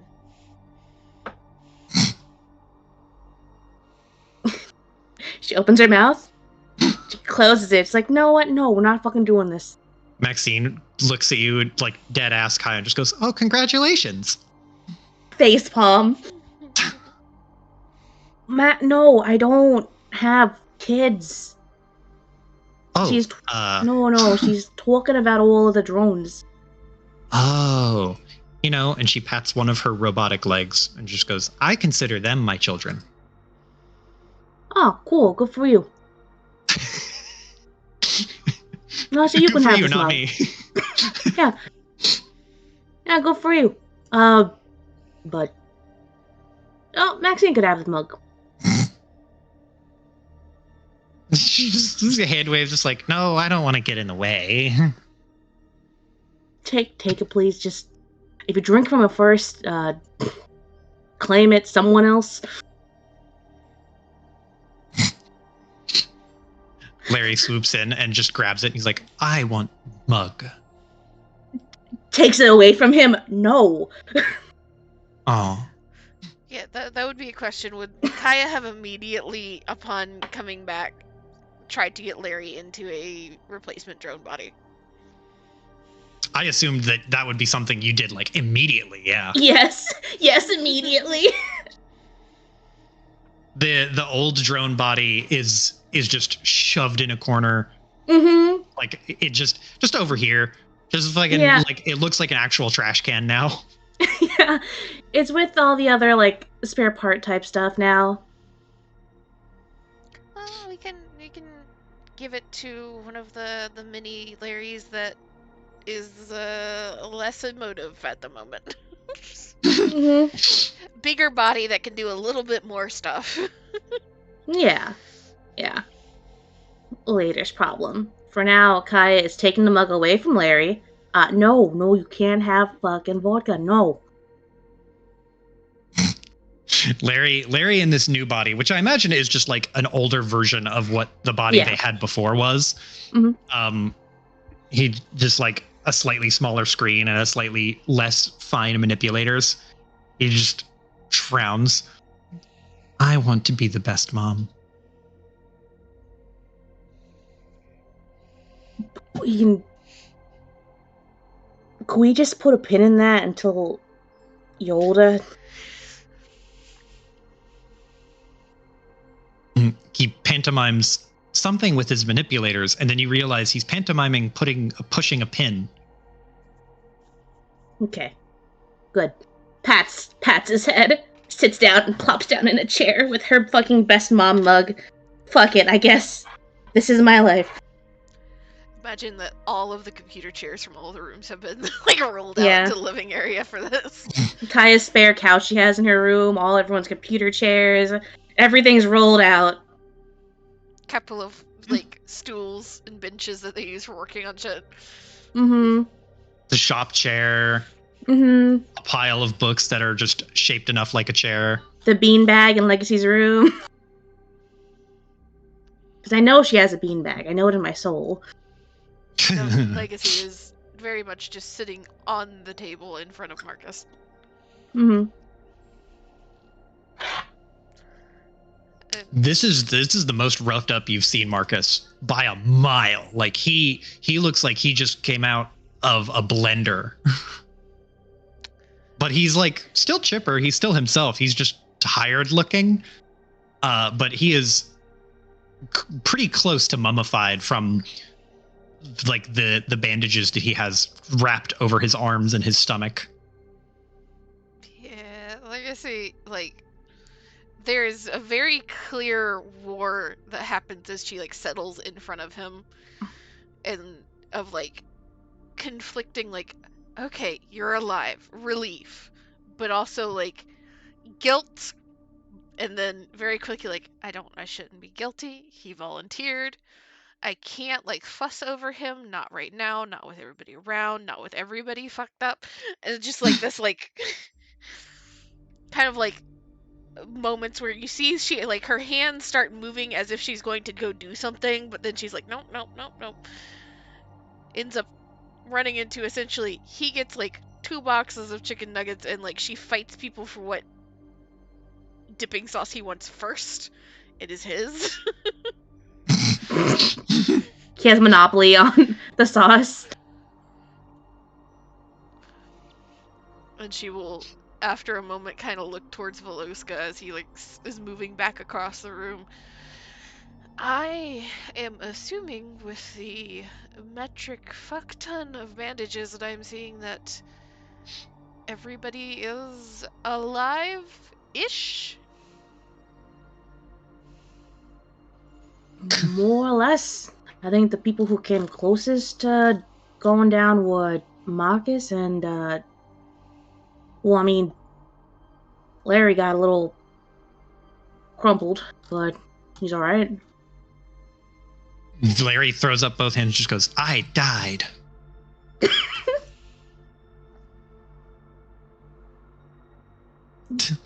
Bud, you shouldn't sound happy about that. Maxine, like, just in this very much like listening to a toddler speak, just goes, oh no. You're okay now though, right? Just goes, yes. I got better. Veloska, he makes eye contact with you from across the room, Legacy, and he gives you like a very like firm gaze and just gives you like one good nod, like one good up down, like yeah, everyone's fine, like Veloska certified fine, which is to say bumps and scrapes and certainly feel like shit, but they are in good health. They will live. They can heal. This is no one is permanently damaged in a way that won't get better with a couple weeks. And Legacy, in the times she has interacted with Veluska, has she gotten the impression that he is a relatively perceptive man? He's vaguely perceptive. He's not like exceptionally so, but he's pretty keen.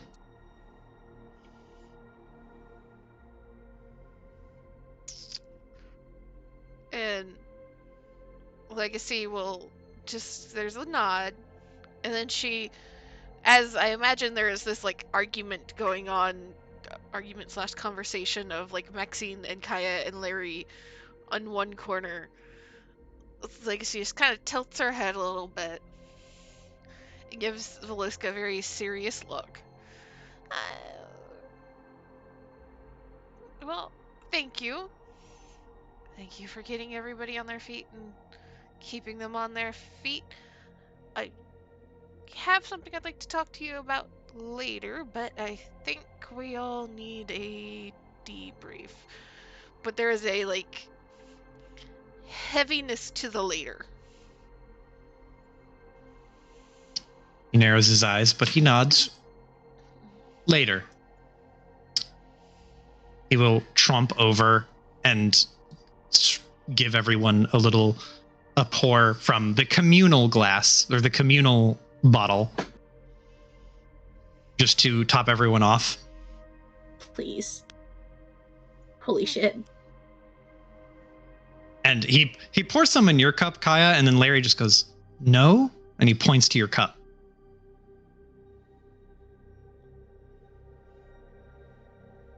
Kaya stops for a second. It's like, fuck.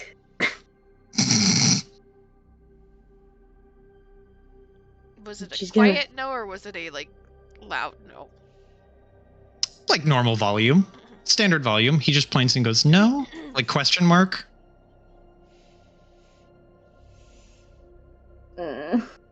Kaya wants it, but man. Legacy is like looks over and there's a like frown. And if Kaya looks in her direction, she'll just kind of tilt her head and glance at Larry and look back at Kaya. 1. I am going to roll something real quick. And Kaya sees the 1 first, like eyes light up, right? And she leans forward, it's just like, yes, finally I have 1. And then she stops for a second and she thinks, why am I so excited? Oof. Why do I feel like I found an oasis in a desert? She stops for a second. She just shakes her head at Veluska. She grits her teeth. It feels like turning down an oasis in the desert. She's like, no, I'm just gonna think the coffee should be ready, so I'll go grab that. McDonald's, right? Yeah, no, fuck that. She's gonna go and grab coffee. Because Kaya's a fucking chef. She doesn't like fast food all that much, I imagine. Too bad. Yeah, she'll eat the chicken nuggets and french fries, but like, no, she draws a line at it's right. It's like, no. She's gonna go get coffee. Veluska like gives you like a raised eyebrow and just like, you don't want any of this, like the sauce, and then he just like, all right, okay, fair enough. Yeah, it's very obvious it was a tough decision for her. He doesn't fully grasp what the implications are, but he respects it enough to not press. He's not a peer pressuring kind of guy.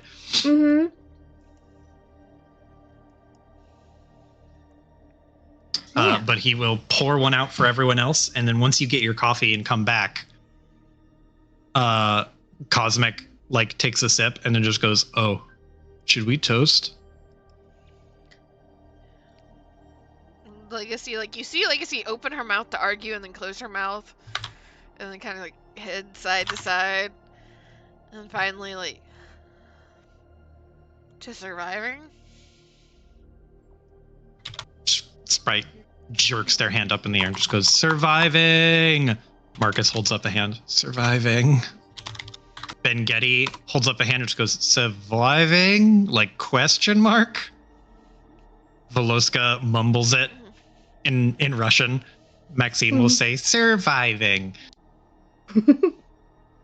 Even from across the room, Valerie will hold up a glass that she was given and just go, surviving. And they all toast. Toast time.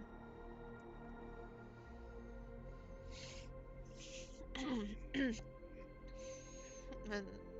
Legacy, like, there's the general, like, couple of seconds of silence of, like, drinking and eating. And then Legacy just sighs and, you know, sees, like, puts her head down a little bit and, like, pinches the ridge of her nose. And then shakes her head. Well, we did survive. Yay. But, to immediately be the downer in the room, we have a lot to talk about because I don't think we have a lot of time. Marcus, like, you're sitting close enough to Marcus that you can feel the collective full body exhale of, like, no. Legacy looks at Kaya. It's like, I don't think we have enough time. She knows this bitch. Just heavy sigh. What did you do? Legacy just, like, looks, and then there's eyebrows go up. I did nothing. I have a suspicion that Jonathan is about to do something.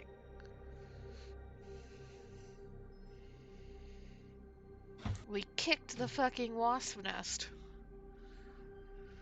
Marcus, like, blinks and just goes, Jonathan? Who's Jonathan? Is he the same height as Ben-Getty or is he taller? He is slightly taller.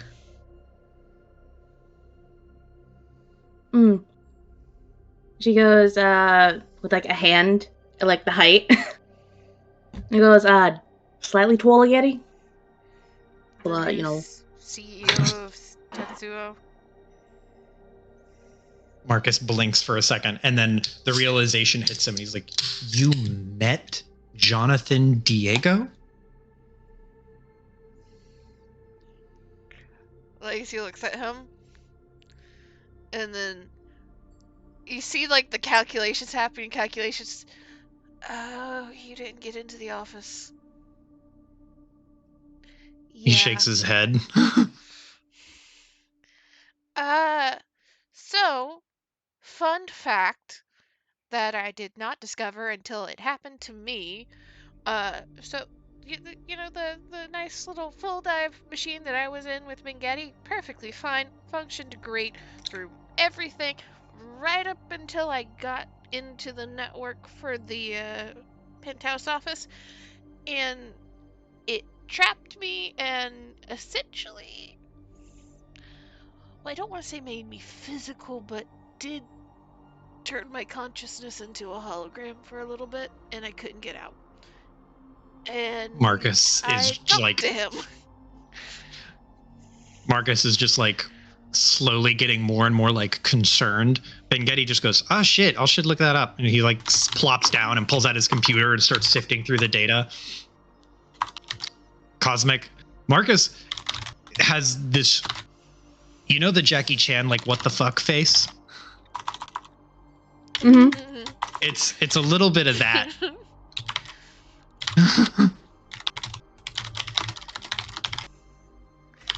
Yeah, so, I mean, interesting thing, because I did not, I'm assuming, see myself as And she just like gestures down to herself. In the moment, I didn't look like it, so there was some level of control. It looked like my chaos avatar, which, interesting. But, yeah, there was a extended conversation, and he left in the weird fucking pyramid diamond AV of his before they came in, and kind of like points at Kaya and Lockhart. And, well, there was a lot going on.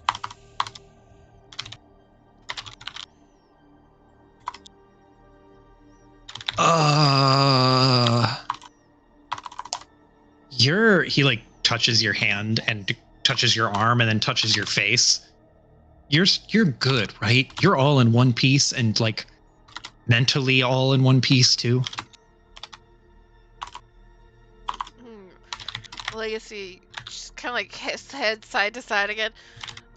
Well, I mean, me being mentally in one piece, I think, is a debate for any given day.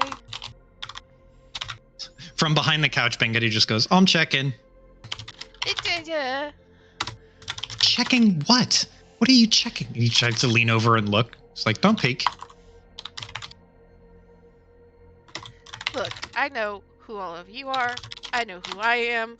I can function. And she just like waves her hands and does like jazz fingers. I am talking. I remember everything. I don't have any of the weird, nice little patches in my memory that fucking Linda's had. Or whatever. Like, she like realizes she hit Linda's and was like pauses. You see her like start to stumble and she's like, oh fuck, she's here. Cosmic holds up a hand and just goes, I was gonna ask about her, but I didn't want to interrupt. Yeah, she's in a room sleeping. Kinda took a lot out of her. Jogging a memory like that. Do we know more? And Legacy is like two fingers kind of like circling like in the more gesture. Veloska will like take another swig from his glass. He just has straight vodka. There's like no dolling up of any kind. It's just the vodka. He's just taking little sips of it. But he takes a sip and he looks over at you until like take a few strides over and give you like the lowdown and tell you what he knows about her. Just like she currently right now has only major primary functioning organs: lungs, heart, spinal column, brain. And he goes through the list and he basically tells you the rest of her's metal. Like he brings you up to speed and ends it with like, and currently she is sleeping, very exhausted, but physically not that wounded. Honestly, she would need a cybernetic engineer instead of a doctor if she were to get seriously injured.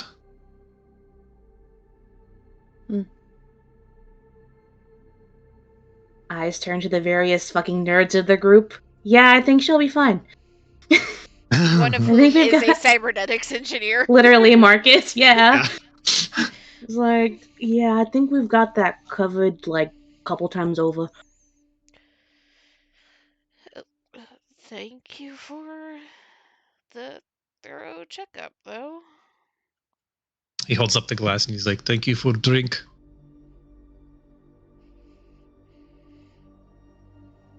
Legacy just kind of like looks slowly to Cosmic.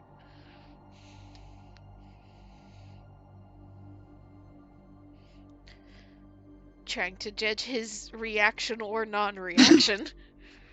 He is like he's sitting on what I imagine is like a shop chair, and he is like doing the awkward bisexual seating where you can't sit in the chair normally. He is sitting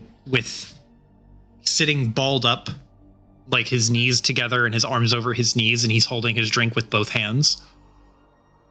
It's a very like the way he's sitting is very shelled up, but for Cosmic, it's in this particular case, he is not shelled up. Like, he's not emotionally closed off, despite the posture being very, very closed off looking. He's just sitting in a comfortable way, but he's all balled up, and he's kind of like processing what Veloska said. And he's a little bit late to respond to it, but he just goes, so it's still Linda's, right? Veloska just shrugs, just goes, I did not know her very well before, but it looks like her. I did not talk to her. She was unconscious, but he gestures to the head. Brain was intact, best I could tell. No serious trauma. Probably still her. He shrugs. There is no way for me to tell.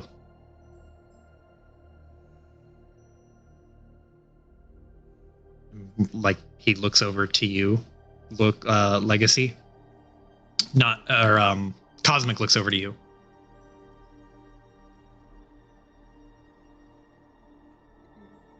Legacy is just like still sitting cross-legged on the table and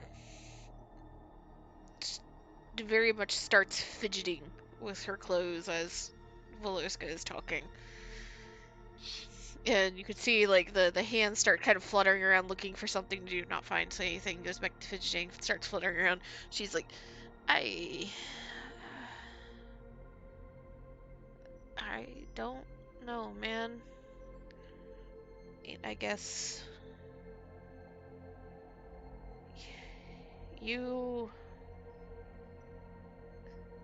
we can visit her when she wakes up, but I'm gonna be real. And she kind of glances from Cosmic, and you see that eyes slide over to Kaya nervously. I'm not going to be poking a sleeping cyborg until they are awake and, talking. Yeah, probably best to let her rest.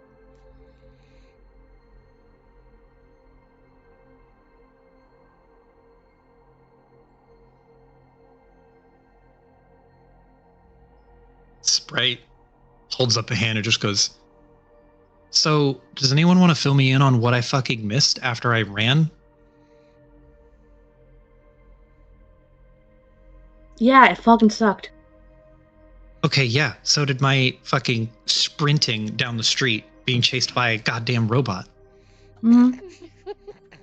Yeah, we went up. Oh yeah, by the way, fucking, what was his fucking name? Chadley Riles? That fucker was there? The podcast guy? Yeah. Why? Again. Yeah. He had a whole little crew with him, and they were all wearing jackets and Joseph Diego masks. Yup. And yeah, the guy himself had something worse than a mask. Sprite just like raises an eyebrow and does the go on. Like, they're into this, but they're also like freaked out every second. It is like watching a train crash in slow motion. Like, I want to see what happens next, but I'm horrified. Yeah. Painted his face and also had a gun and a sword, I think. Locke, I think you picked it up. Turns to Lockhart.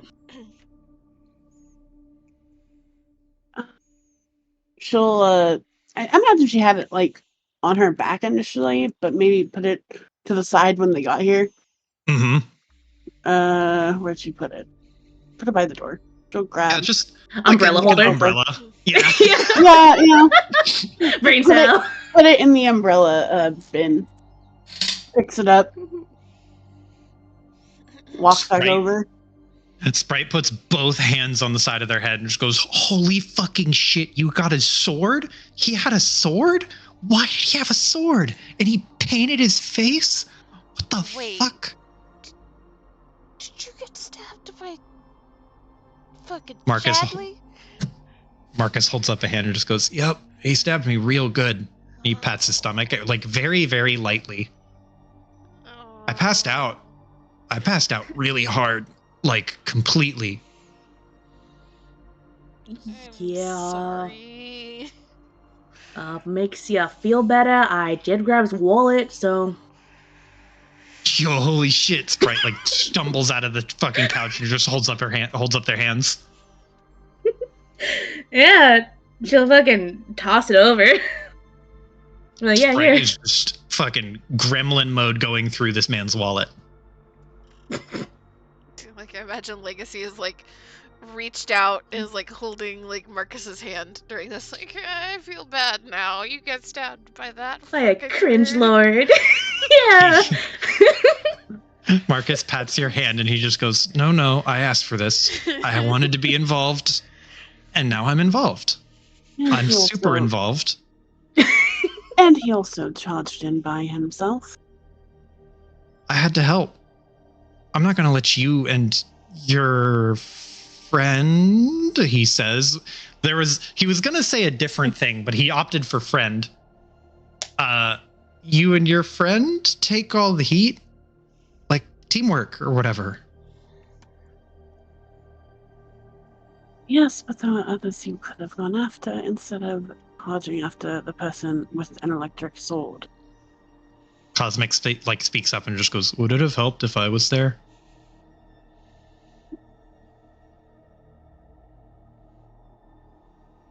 Lockhart looks like she's actually debating this. So is Kaya. Hmm. It's like, you know, maybe, but then you wouldn't have been where you were, and Yeah. don't know what would have happened. I think Marcus- you were better off where you needed to be. Hmm. Marcus nods to that and just points at Legacy and he's like, "You had to protect her while she was under, and them." And he points and hooks a thumb to Ben Getty and a finger to Maxine. And then Maxine just like perks up, just goes, "Oh, yes. And me." Cosmic is suspicious, but he nods. Okay. Yeah. So, I'm going to preface this by saying it did not happen, so you guys can not freak out at me. But she looks at Cosmic. It was a good thing that you were there, because I am pretty sure, considering the number of times I saw him try, Jonathan Diego got very close to figuring out who I was. I had enough foresight to disguise my IP and identity behind several layers of security. He didn't get through all of them, but better to have you there in case somebody starts coming in with guns. Cosmic seems more satisfied at this and nods. Okay, as long as I'm helpful. Oh yeah, of course you are. Very helpful, and also a little intimidating. And Cosmic just looks up and he seems a little bit like weirdly chipper at the idea of being somewhat intimidating. And you were there when we needed to talk to Lindis. He nods.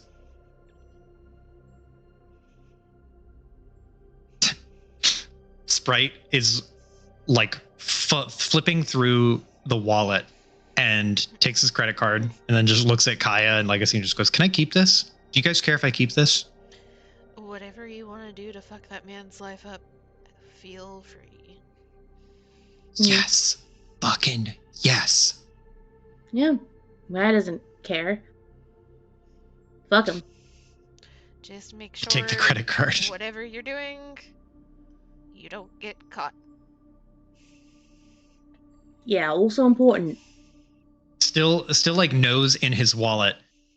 They do a finger gun at you, Legacy. Just like, pachoo, yeah, you got it. Don't get caught.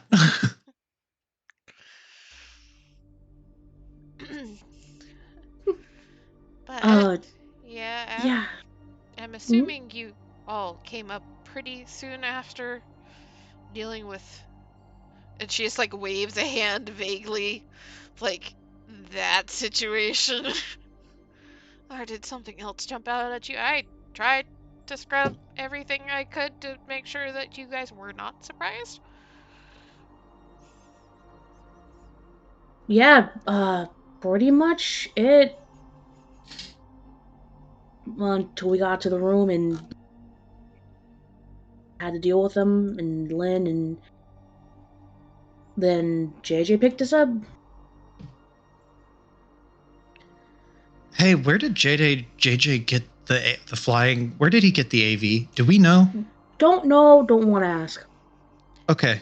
Yeah, I think it's better we just let him continue to be a mysterious miracle worker. Because it is coming in our favor for the most part, not knowing.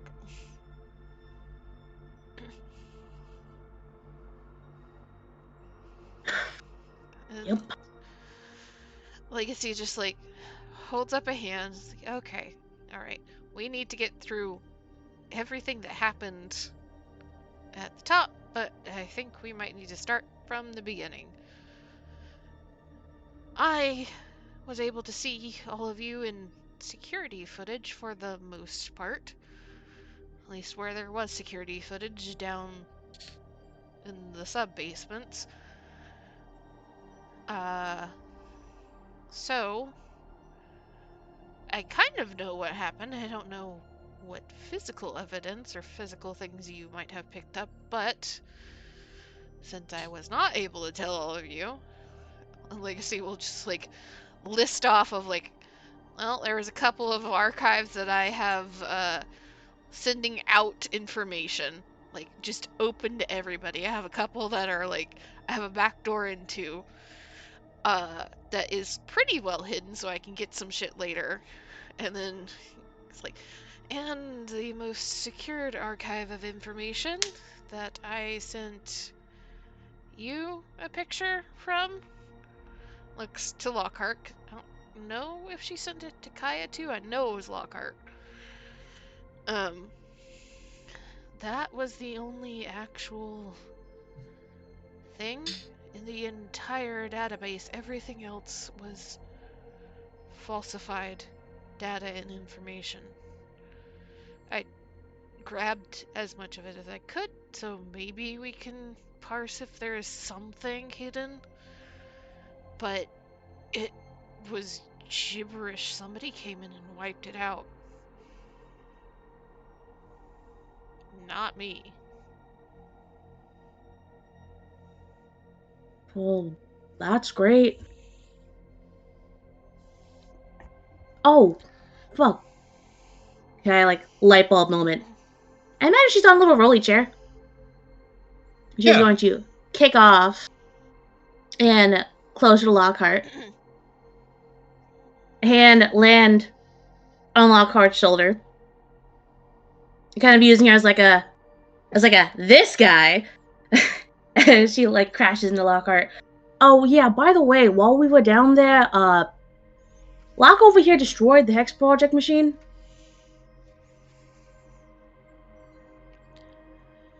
Marcus like blinks for a second and then leans over and just goes,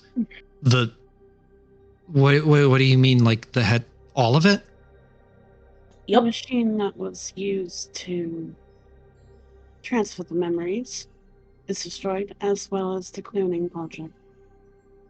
Then Getty Yeah. like blinks and looks up and just goes, "Hi, wait, what are we talking about? The Hex Project?" Well, yeah. Nod. What did you do with it? Did you find it? They broke it. What? You what?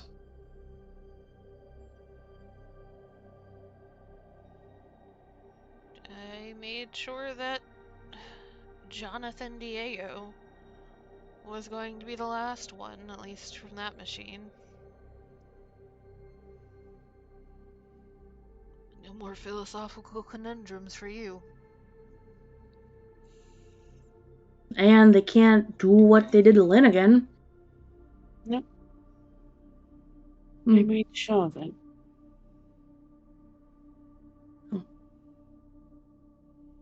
Getty is a little bit flabbergasted at this and is just like, what?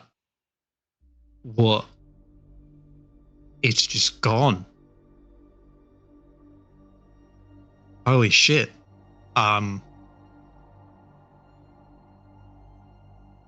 Is he upset? Well, it's hard to tell. He seems a little like a little bit like off. He's like processing that it's gone, but he's also like, or he's processing that it's gone, and he's having difficulty doing that.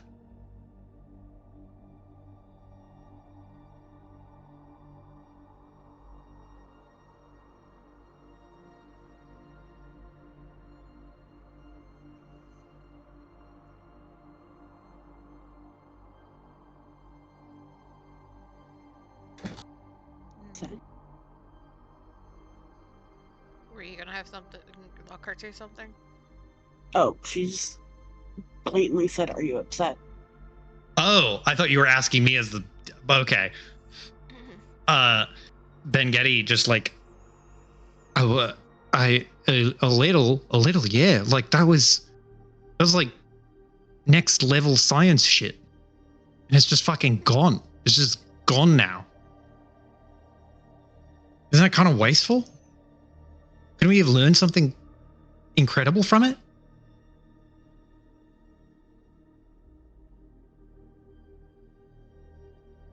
What did the note say again? That Legacy found? To the notes. To the notes, to the notes, to the notes. Good luck figuring out which session it is. I think it said something to the effect of like Which like note are we talking about? the Dear Joey one, right? Yeah. Yeah. I think it said something to the effect of, "Dear Joey, I'm trying to make things right." Yeah. Something to that effect. Like we made a mistake. Yeah, we made a mistake and I'm trying to make things right. Regretful. Yes. Big regretful. Mm-hmm. Apparently, your predecessor thought otherwise.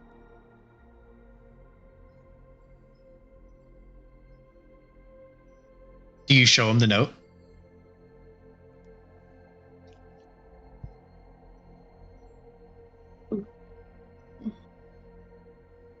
Yes. I just wanted to know if you're showing him the note or if you're just telling him what the note is. I mean, she wasn't showing him initially unless he's going to ask for it. Oh, okay. But Getty just, well, fucking, he's not my predecessor. He's just some fucking guy to me, right?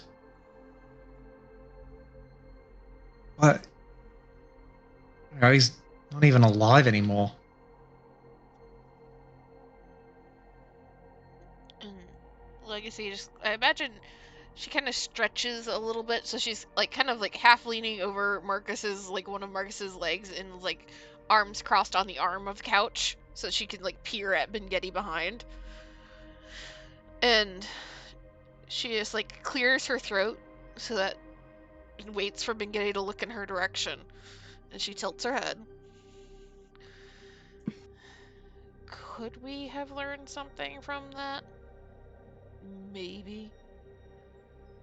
But she like holds up a finger. Yeah, I know you're smart enough to know that sometimes people, she's like, the finger makes a circular gesture, aren't ready for what can be learned. And if all of this craziness is proof, I don't think we're ready to learn from that thing.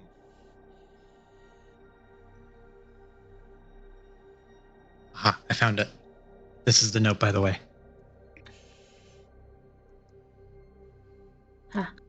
Thank you.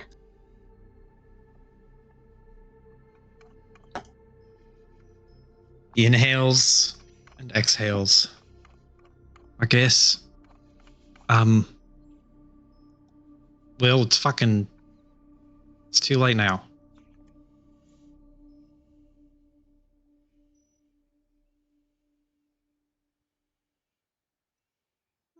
Anyway.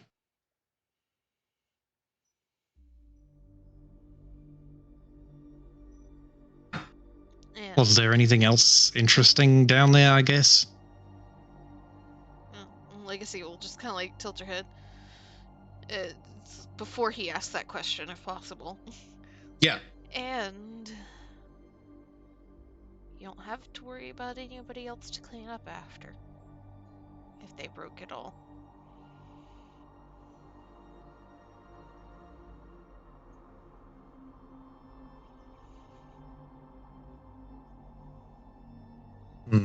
He seems pensive. But he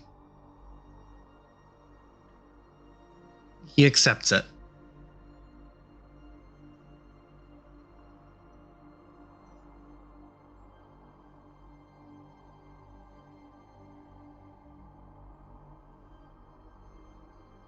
Then he asks anything else. Then he asks, like, well, did you find anything else while you were down there? Yeah. Pulls out Thinking. book bag. Oh yeah, also, just correct me if I'm wrong, Joe. There were enough parts to have made 2 reds, right? Down there? Correctamundo. Well, Lockhart's pulling up the bag. Kaya's going to lean back into her own chair now.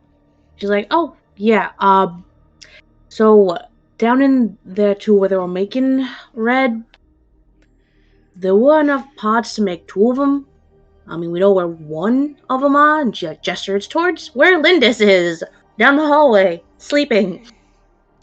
Don't know where the other one is. That would be Jonathan. Ah, cool.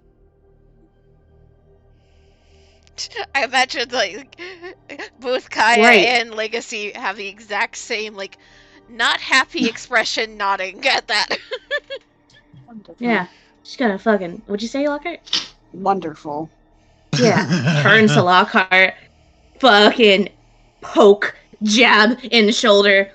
Yeah, and if we do run into him again, you will not fight him alone. Alright? From behind you, Kaya, you can hear in a similar to Lockhart style fashion, you hear Valerie say, "That's why I'm here." Well, I saw some of the fight, not all of it, but I'm gonna be real with y'all. It's gonna be harder next time. Well, could be harder. Lacey's like wiggles her fingers. I was able to lock down and confuse both of them a little bit on my end. I don't know how easy that might be in the future. Yeah, more proof, that no one's facing them alone. Doesn't matter what they say.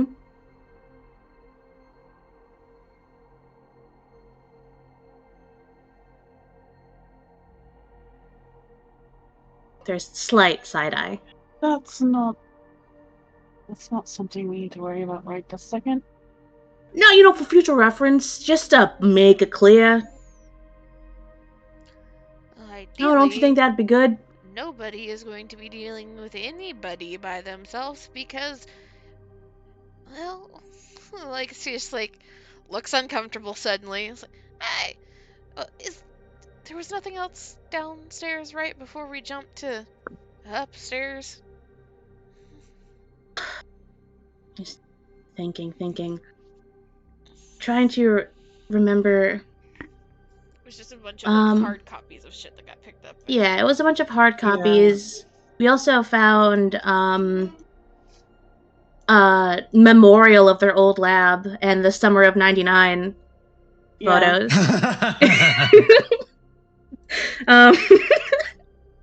If you don't mind, that's how I refer to it now. Mm-hmm. I think that's all that was like that's worth mentioning. Other than just like, all right, everyone pick something from the backpack to look through. Mm-hmm. I mean, besides the proof of how many oh my god, all transfers. The clones. Yeah. Oh yeah, a giant fucking clone army. Mm-hmm. Fucking Camino looking.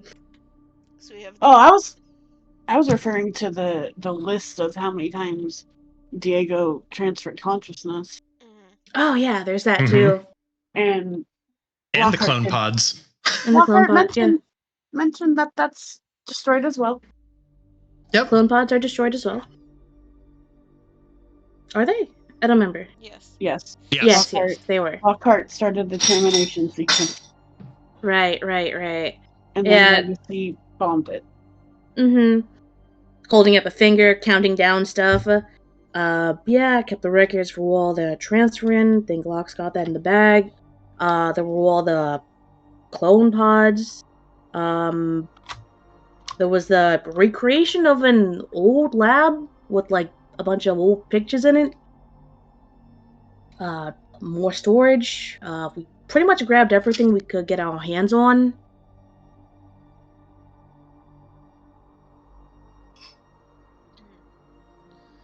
Legacy kind of like glances at like the hard copies that are coming out, and she like, you see her start to like bounce a knee, and she starts straightening up, pushing off the arm of the couch, and then she is on her feet, and you see the anxiety is getting to where she is moving, and she is pacing again. And so she starts like the very short circuit along the wall. Well, this is all going to be very useful in, keeping Tatsuo from getting too far in the future. We could go through all of this and build a case against them to... I don't think this company is going to be very long for the world, with any luck, but,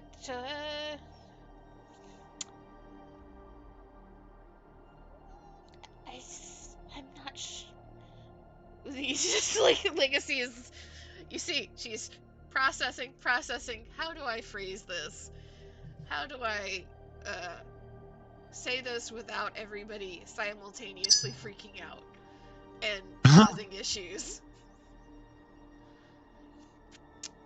So, I guess you told the story of the fight. While you were getting from bottom floor to top floor and dealing with the crazed fanboy cult? Is that what we're gonna call it? I guess it's a kind of a fanboy cult. Yeah, we're just gonna call it that. Fucking Sprite chimes in and just goes, "It's such a cult, dude. It's the most cult." While you all were doing that, pretty much that entire time I was locked in the penthouse with Jonathan. And I tried to buy time. And you know how bad guys like to talk about their shit in the movies? He likes to talk about his shit too. Look of confusion from Kaya. Bad guys talk about their plans? What's the fucking point of that? It's an ego thing. Did Lockhart take all of the fancy stones? Yep. Yeah. Yep. Can Legacy see that? In the backpack, I assume Lockhart just has them ungracefully, like, Tossed in. thrown, just tossed in there. Yeah. Legacy is like on the about face of pacing, heading back towards the couch. Sees that they have been like set on a table, side table, so that they can get to other stuff in there. Blinks, Paperweights. pauses, kind of takes a half step back, a half step forward, squints again. Did you? Is that? What is that? Cosmic speaks up and just goes, "Cool rock." I assumed Jonathan was not going to need it anymore. Maxine from the corner pocket, just like dunk, dunk, dunk, and just goes, "Is that a fragment from Mars?" Legacy's just nodding. Did you take everything on the pedestals in that room?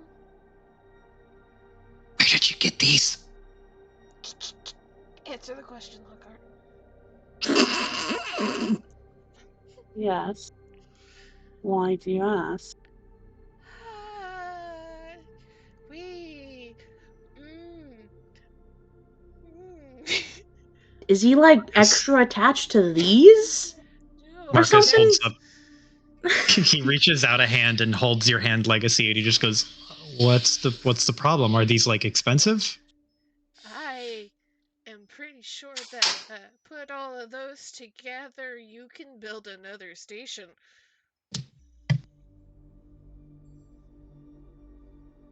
Marcus just he blinks. How expensive are these? Lockhart had started putting him back in the bag. Nope, don't put him in the fucking bag, Lock. Tell me you have a lockbox. Tell me. I'm gonna go get something better to put them in. Yep. Guy's gonna go get a box, something Lock cushioned box. and lined. Yeah, lock, just something better and safer. Kaya, you start to go away to get a box, and Maxine's like, I'll help. Listen, I Yep. know the storage procedures for Class B substances from other planets. Technically, they need to be hermetically sealed, but I don't think we can do that right now, which is okay. Just following you, Yep. science rattling. Yeah, nope, come on. Let's go tearing apart Kaya's room for shit. I imagine they can hobble together like a good enough container. Yeah. A good enough container that is easy to seal and lock and is secure and that isn't a backpack. Isn't just a fucking bag. Which the only praise. Putting it back in the backpack. No, stop it. Putting it back in the backpack. The backpack can go in the lockbox. Oh my god. Does double protection. Exactly. Lacey just like still holding Marcus's hand. There's like the moment of like she is still processing that she actually saw those with her physical eyes this time. It's like, hi. No, we're not. We're not thinking about with the focus. Focus. Looks at Marcus. Focus. Focus. Just stop thinking about how that can just be like a house just for just one piece of one. Stop thinking about how much rent is. Stop. Focus. Yeah, rent's coming up. Lockhart, That's money. That's just money that you're not going to have in your account. Lockhart will like get the rest of the stuff out of the bag so and hide the rocks back in bag to put in case whatever. But she'll toss a certain vial on Marcus's lap. You toss it onto his lap and he just goes like, "Hey, what is?" Oh. Holy shit. He like turns a page, then turns a couple more pages. It's my patent. Where did you get this? The archives. Figured you wouldn't want Huh. it there.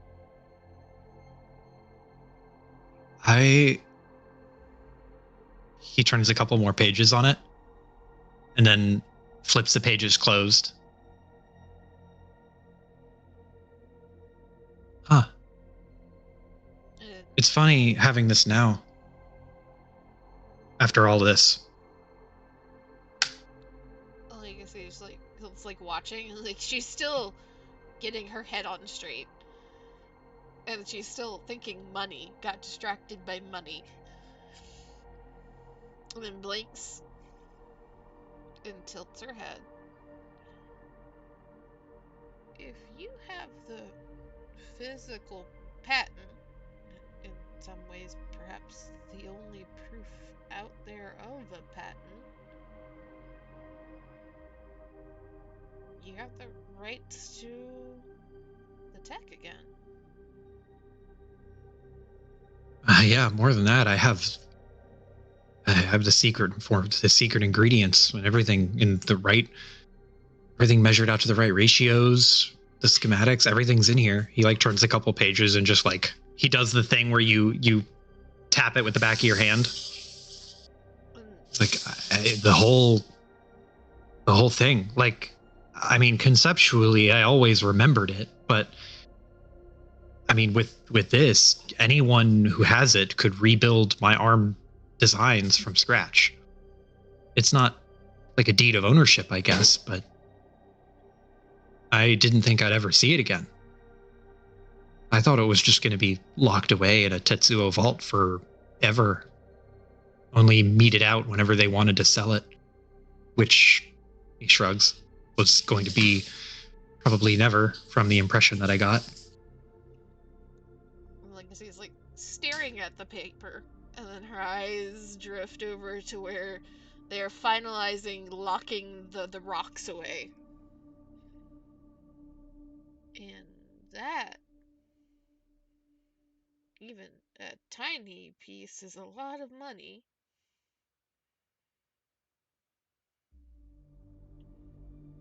And there's a little smile.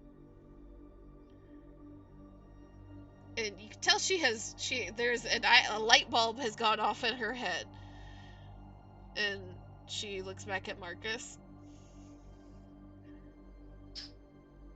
You could just do what you originally intended. And more.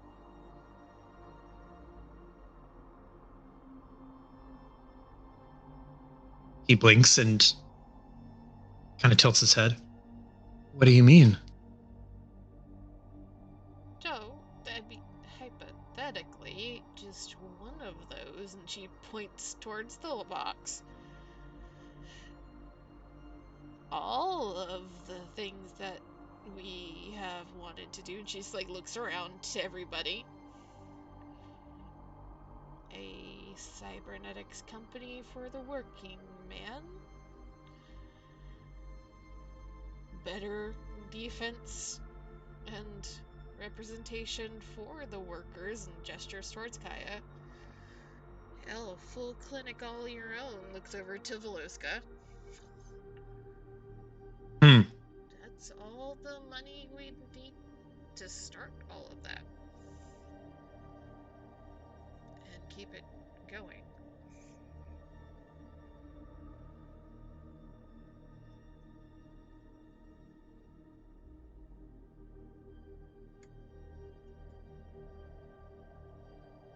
You're not wrong. Who do we even sell that to? Sprite pats him on the shoulder and just goes, "Don't worry. I know a guy who knows a girl."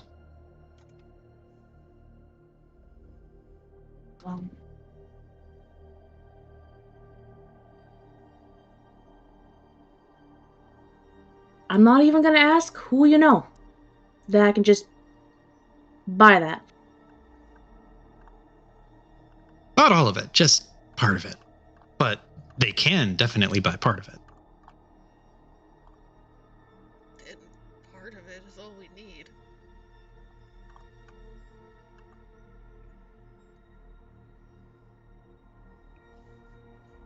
Cosmic holds up a hand and just goes, "How much money is it worth?"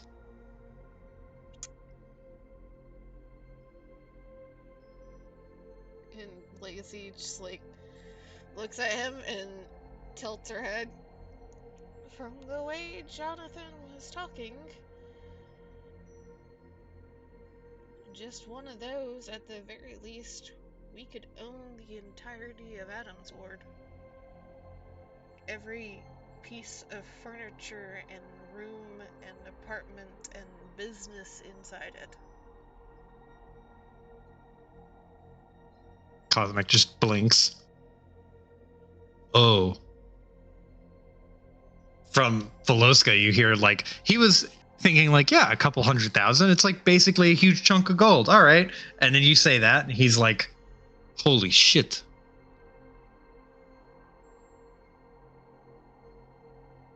And that's why it's going in a box. Kaya says as she closes the box. And Legacy is like, there's a smirk at the like, and that's why it's going in a box. And then the smirk kind of fades, and she nods. And that was the start of his rambling.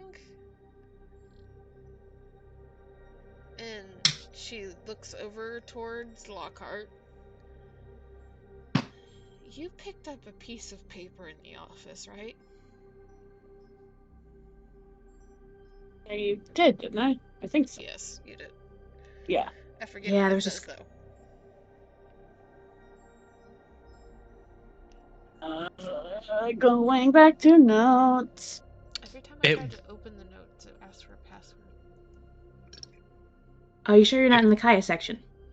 I think it's more me needing to like log into OneDrive or whatever the fuck and having issues. Ah, okay.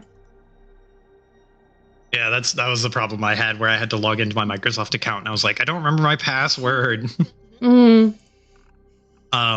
But the paper you had, I believe it was it was a map of the station, and it had coordinates, 2 sets of coordinates on it. That sounds familiar. Yeah. What was that? I'm gonna go check. Okay.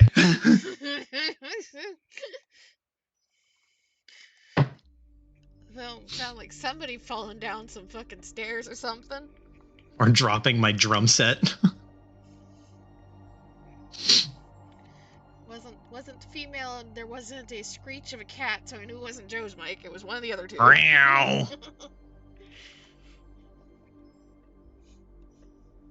I don't know why I assume. I hope this never happens, but why I assume that if like Claire falls or there is some chaos with Claire, that there is also going to be a cat involved. It would not surprise me. Claire, if I remember correct, at one point she ate shit on the stairs once and fell for no other reason than she's just a little clumsy. And she fell, and I'm pretty sure it scared Winnie, and Winnie just fucking bolted. Sudden loud noise makes him just turn into a huge coward.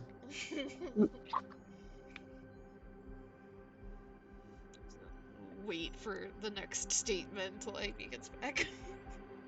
Mm-hmm.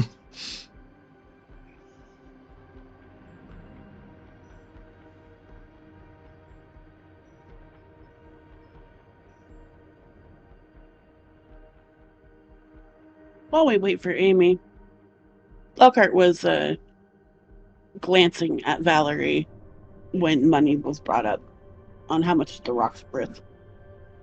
If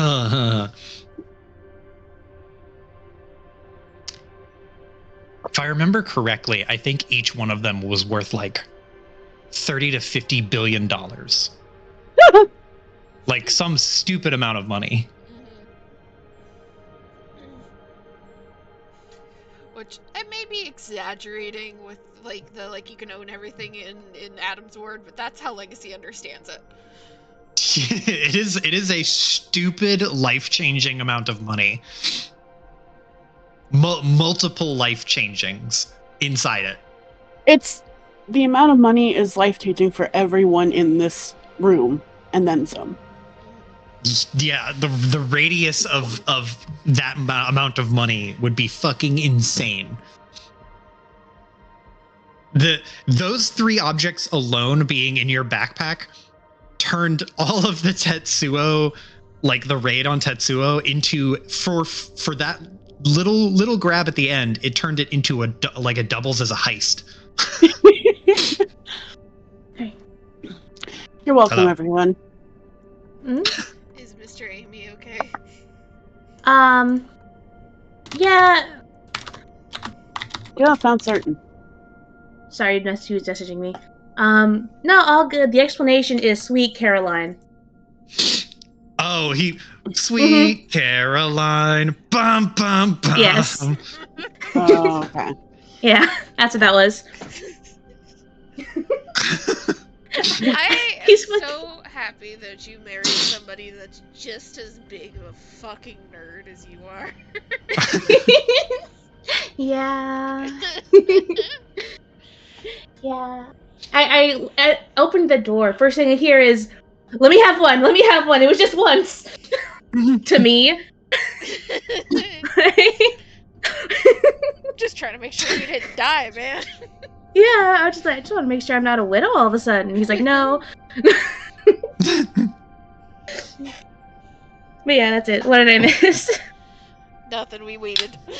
No, okay, sorry. No, you're good. Mm-hmm. So yeah, so asking Lockhart, she has the note. Yeah, and it was a map with some coordinates on it. Yes, the map isn't as important. It was like some infrastructure map, but scrolled onto the back were 2 sets of coordinates, and the coordinates correspond to one of them are lat-long coordinates, like latitude longitude coordinates for Earth, and the other set of coordinates are they're a proprietary set of numbers that correspond to station locations. So it is a ward and effectively like a lat long of that section of the ward. And the coordinates pinpoint a spot in Power Grid Alpha. Mm. So there's like on this single sheet of paper, there's a point on Earth and then a point on the station. Could Lockhart pulls sorry. that out, and Legacy would make the point of like, hey, I think you'd figure out one of those. It's a good thing she's right next to Lockhart. Grabby hand? Hand. Paper? Thank you. Tap, hand. Opens up paper. All right, Joe, what am I looking at? Okay. Anything she can tell looking at this? Yes. So you probably have a really high science knowledge, right? Yeah, you have 2 ranks in it. So with the 2 ranks in knowledge, you don't have to roll for this. Just looking at it, there's something that is very specific about coordinates that are station coordinates. So station coordinates typically correspond, like I said, it's a ward location and then essentially a latitude longitude of where on the ward they're talking about. But there's a third coordinate that is always appended to these. Usually it's just 0, and it is a depth coordinate. And the depth coordinate here is non-zero. So it is signaling to you to go to this part of the ward this part of the station in this part of the ward, and to go down some number of meters. And this is telling you to go below the surface of the ward 500 meters, which is almost to the exterior of the ward. Okay. Anything else she can get from this? So that's deep enough into the... I'm sorry, just clarifying for myself. Yeah. Deep enough into the infrastructure under the livable section to almost be out of the station. Yes. Yeah, like the stations are about 750 meters thick from the livable surface to the exterior of space. They are not quite they're not quite 750 thick. It's more like 700 meters, but 500 meters deep is like well beyond where people are going to be like expected to go. This is deep. This is like crazy deep into the infrastructure, engineers only deep. The type of like, this is the only reason that people would be here is either the ward itself was just being built, or there is something is very wrong. Very wrong. Yeah. Like crazy long-term maintenance or repairs that need to be done on critical infrastructure. Okay. Yeah, okay. Any other things about these coordinates and locations she can pick up on? Is it next to anything super important? If you had a precise map, you could look it up, but just looking at the coordinates, you know that this is like, basically what we just said. It's like, it's really deep. It's going to be way below the livable surface, and it's definitely not a commonly civilian area. This is like for engineers who are doing something specific. But at that location in particular, you don't know anything there that is important. You do know that Power Grid Alpha is the first power grid. It's the oldest power grid on the station. And it was currently like, it powers Foundation Ward. And like most of Vern as well as Tezuka, the two wings here, it does most of that. Power Grid Alpha is it powers which wards again? If you go to the horizontal map, I'll draw like a little sketch here. Yeah. Okay. So it powers here, here, and here.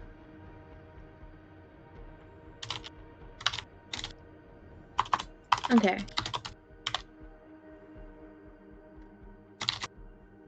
Cool. Yeah. Kai is gonna go ahead and look at it. Gonna tune out of the conversation. Eyebrows go up. Looks up. Looks back at paper. Takes a big gulp of coffee.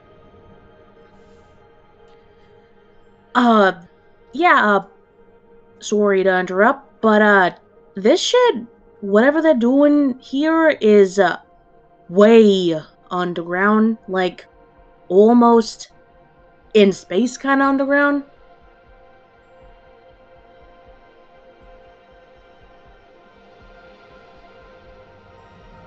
New map? Power Grid Alpha is a large chunk of this back paneling area here. Cool. It is what also powers the altitude control. Ooh. That's why it had to be the first one built. The station was built it was basically built as an empty spaceship first.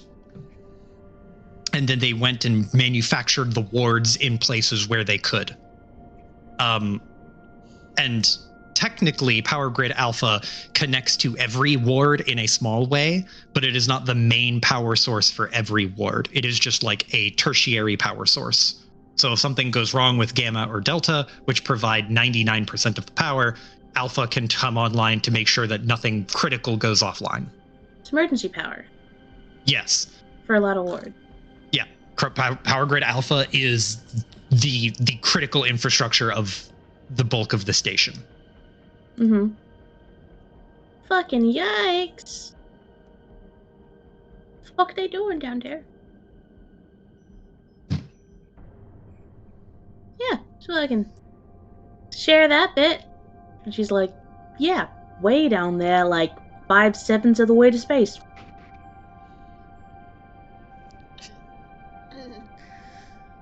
Legacy, like, here's that. And she had started pacing again, stops pacing, just kind of does the slow sink down into a crouch, elbows on her knees, kind of hands on her chin. Oh, okay. So, Jonathan, the crazy shit that was coming out of Joseph's mouth when, you know, everything, and she like gestures vaguely towards Lindis's room. Mm-hmm. He still wants to do that. However, he claims that he is no longer marred by emotion, kind of. And I'm pretty sure What? Joseph, OG Joseph, who Jonathan still remembers being, even though, different body, yeah, pretty sure he killed a wife? The wife? The lady in the pictures. Sprite just goes, holy shit. So he's homicidal on top of everything. And then hands go back over her mouth as she is staying crouching, watching everybody, process and react. Kaya is regretting turning down Veloska's offer of a drink.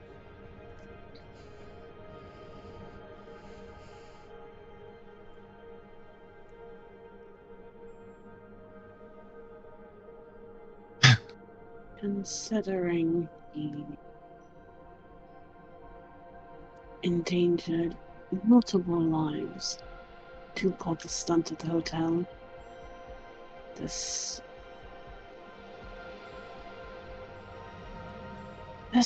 isn't that surprising.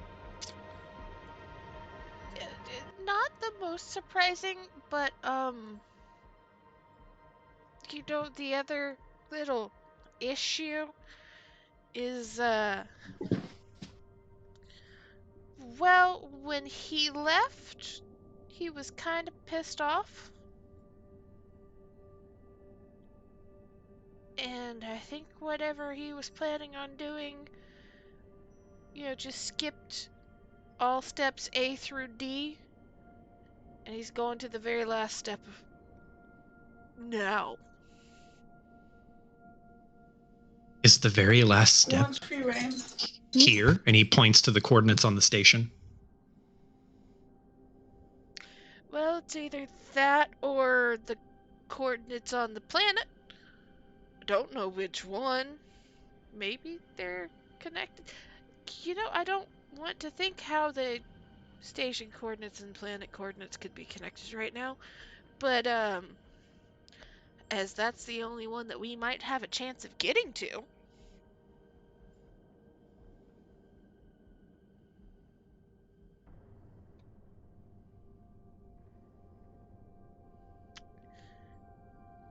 We're going to meet JJ again, aren't we? We're gonna need a lot of things. Yeah. Cosmic pulls out his phone and just goes, I'll call him.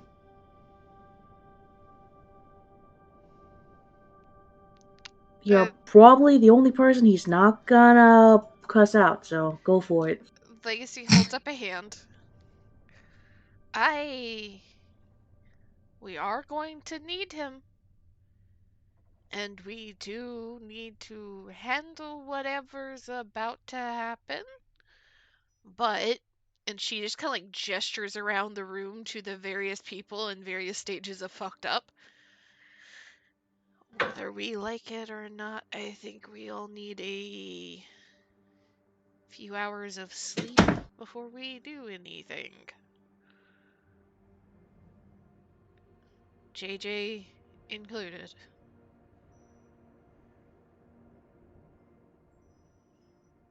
Cosmic puts down the phone and nods. Do we even have that kind of time? Maybe not, but if everybody is falling over themselves when we get there, then we might as well not go.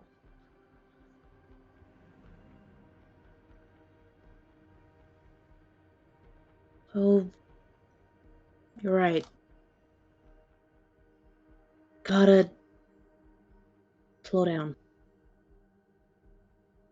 Marcus holds up a hand and just goes, I mean, it can't, whatever he's got cooked up can't work that fast, right? And Maxine speaks up and just goes, yeah. So effectively, if he wanted to, say, for example, hijack some of the power and infrastructure in Power Grid Alpha and maybe try to move the station, it would take at least several hours for the station to feel any sort of movement, especially in its orbit, because it's in such a stable orbit. So if he wanted to move anything, it would take anywhere from 7 to 10 hours before we could feel anything. Okay. Cat's gonna turn to Vangetti. What? Yeah, you. Leans around Lockhart to see him. You hijacked a power grid yourself, right? Yeah, it's actually pretty easy if you know what you're doing. Yeah, how long would that take you? What? I don't know, like an hour if I'm really trying. Which one was it? Well, technically I jumped off of what would be Power Grid Gamma's connection to a mole ward.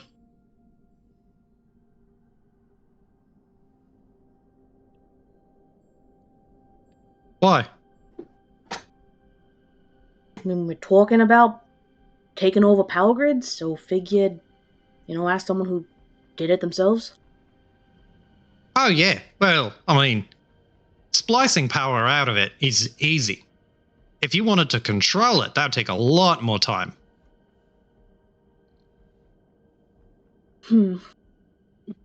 Okay. Max said 7 to 10 hours? 7 to 10 hours once you had control of it. So, if you didn't have control of it or it took you time to get control of it, then in the process of wresting control of it, you'd have to tack on an extra 7 to 10 hours. And Vangetti puts a hand on his chin and just goes, and if I was trying to hijack the power structure so that I could access the machinery and such therein, and I had to get that low into the station, travel time would be a several-hour journey, and setting it up, that would take a couple hours at minimum. For me, I would guess probably like 3 or 5, somewhere in there. And this is implying that it's not already at least partially set up. He blinks and then shrugs. Yeah, that's true. If they already had it all done or whatever, then I guess they could just jump right in it. But I don't know what the fuck that looks like.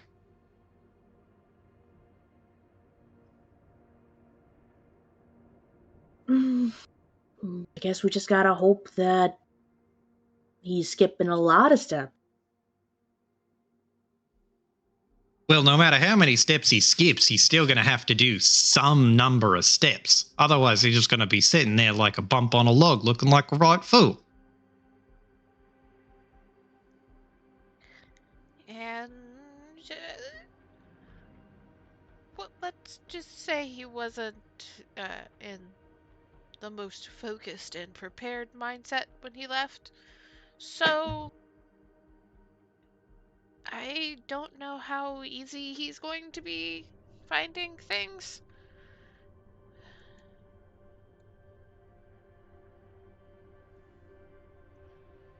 Okay. Well, this is good. Gives us more time to recover and prepare for it.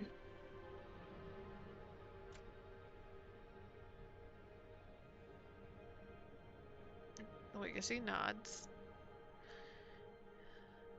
I think we all need to finish eating, and we all need to crash and not sleep as much as we probably need to, but sleep. And on the other side, she kind of looks over to Bengetti, and then she looks towards Maxine. hate to do it, but the two of you are probably the least mentally exhausted out of everybody. Maybe the two of you can do some digging. Maxine nods and just goes, I'm not tired at all. I just had a coffee. Ben Getty shrugs and just goes, yeah, I'm pretty wired. It was pretty easy watching you. No offense. Looks over to Cosmic. And you should be able to help them get into some things if they need to. He nods.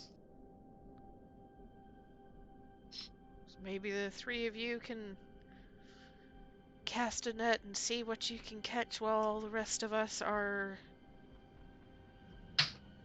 Oh, I don't want to say recovering because that feels like a stretch. Resting. More like recharging. Looks towards Veluska and there's just like this very tired, slightly stressed smirk. I don't suppose you have a magic drug that makes 2 or 3 weeks of recovery happen in 6 hours. He looks at the bottle and then offers you the bottle. She just snorts and shakes her head. I'll do what I can. I have a strange clientele. People come in who need to get well very quickly. I can help this. I can help with this. This is not a new problem for me. He looks at everyone and caps the bottle. We'll walk over and set both bottles down on the table. And then he carefully eases his way around and just goes, you all rest.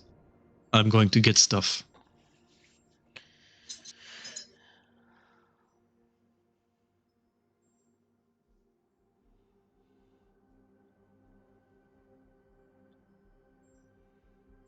The urge to have Kaya offer to help is strong, but no, she can't. She'd just get yelled at if she did. Correct.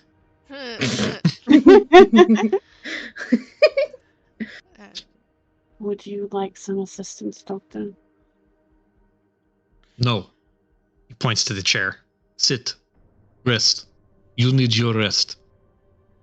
If there's anyone on this station who can do what is about to need to be done, it's going to be all of you. All you fucking crazy youths. I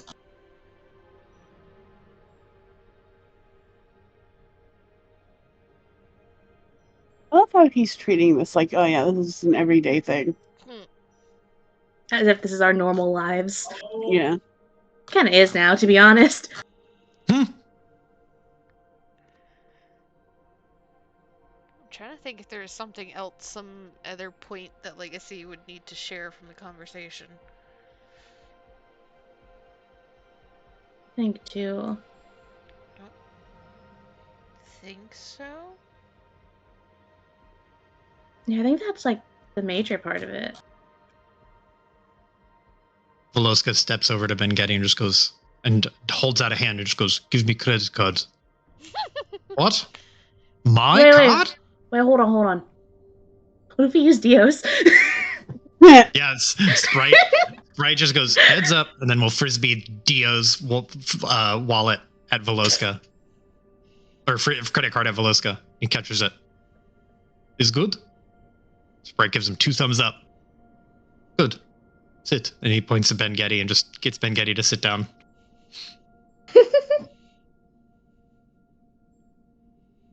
I love that Kaya did take his wallet. That was the best, like, completely impromptu decision. Just like, fuck it, give me your wallet. Yeah. And Legacy will stand up, and I imagine like this is their like quote unquote entertainment center over in the corner. Mhm. TV and radio and shit. And if I am allowed for her obsessive techno hoarding habits and her weirdness, she just like sighs, and you see her like reach in and like she's like fucking around under the counter and like with a couple of shelves and cabinets and things, and next thing you know it turns into another computer station. Just like extra large screens. Not as up to date as my one in my room, but she looks towards Cosmic and then Maxine and Bengetti and just steps aside and gestures.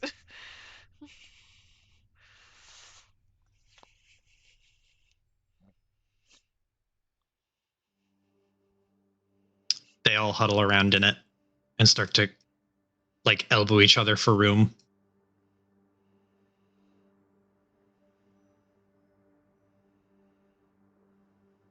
Sprite turns around and looks at you, Legacy, and then turns and also like includes Kaya and Lockhart and just goes, "Should I call up the hacker guys? Should you call up the hacker guys?" Pointing to Legacy. Legacy just kind of tilts her head one way and the other. I probably should make sure that none of them have been arrested. And see, well, I'm assuming since he sent me every video camera for 4 blocks of the riot, Longview does not hate me yet. Yeah, he won't be paid. He won't hate you until he's paid to hate you. Which, to be fair, we could pay him now. We have a lot of space rock. Like Legacy like blinks, and then there's a one single nod, and she'll turn around and go up behind Bengetti and pull his wallet out of his pocket. What? What are you doing? Just in case. In case of what? And Legacy is not going to respond. It's just holding the wallet like in one hand. And will text Longview. And just first very, very bluntly is like, you get caught? A simple response. No, period.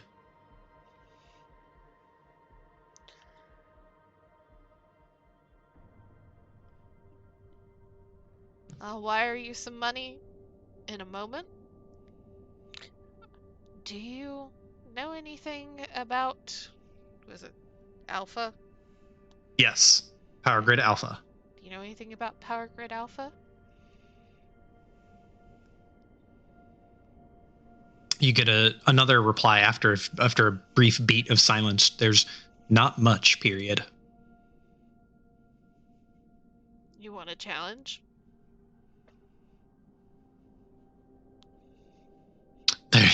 There's like the 3 little typing, the 3 little bop dots, and then they go away and they pop up again. And the question is very simple. What kind?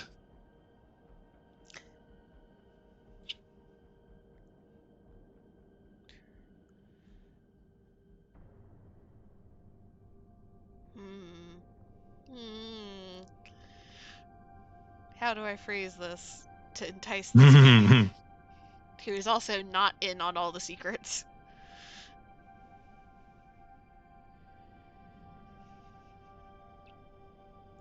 The station is what, like 80, not 80, but 80 years in development?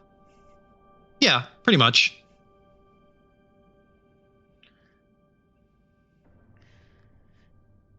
The kind that's been being built for the past 80 years?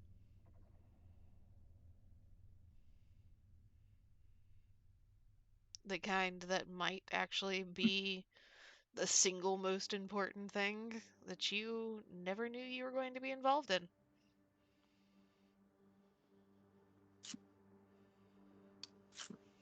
You get 3 little dots, and then they go away, and then they pop up again, and then they go away, and they pop up again.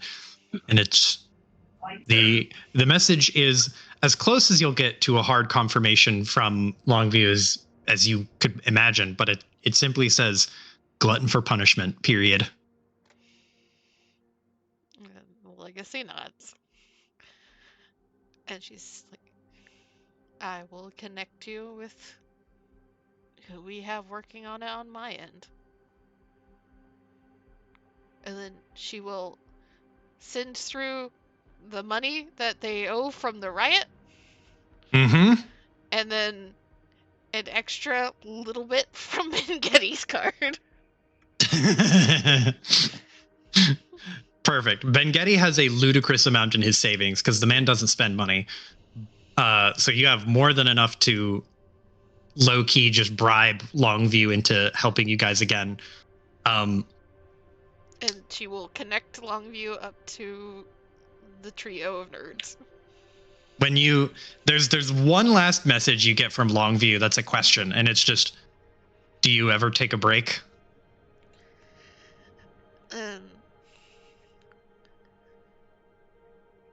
Legacy, just there's a actual like audible laugh from her at that, and then she will just very simply send back, because they know that she is chaos because of fucking hijack.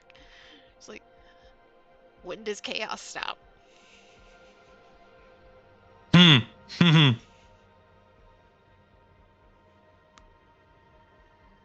Did Longview ever give you their real name? No. So, because you were introduced to Longview, and Longview got your real name from hijack, there's a pause, and the message reply you get is Henry. Just the name Henry. And there's, for a beat of confusion before she just kind of smiles. And she'll send back very simply, it's nice to meet you, Henry.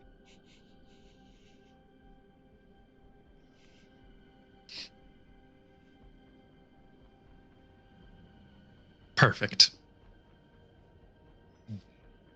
You have acquired, yet again, Longview. And hopefully between Cosmic and Longview and whatever esoteric knowledge that Maxine and Bengetti have between them, some information can be found in the next few hours. Mm-hmm.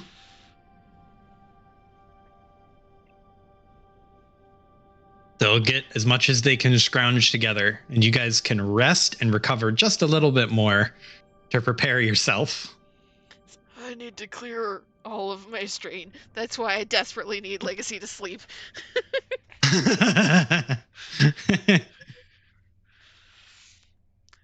She doesn't have a lot right now. Thank God she rolled high on her recovery, but goddamn, I was very close to passing out for strain. I will say, if you rest, you can recover. I will just blanket give you that you can recover 8 strain as though you are getting 1 strain per hour.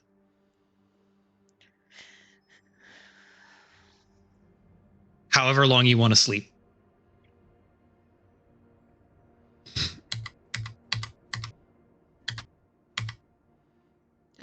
Legacy will just like, the nerds are working.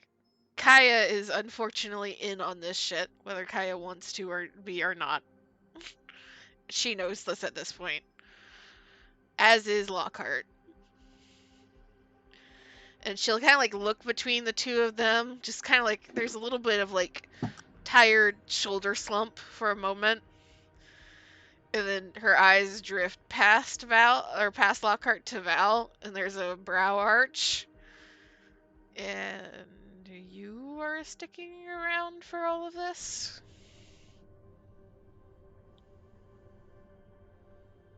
Valerie like looks over to Legacy, and Legacy's introduction to Valerie was not everything Valerie would have hoped it would to be. It was a little rough, but she has a professionalism about her and just nods.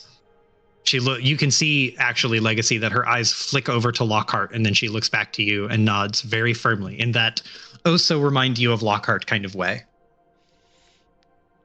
There's a moment where Legacy just seems a little bit more tired.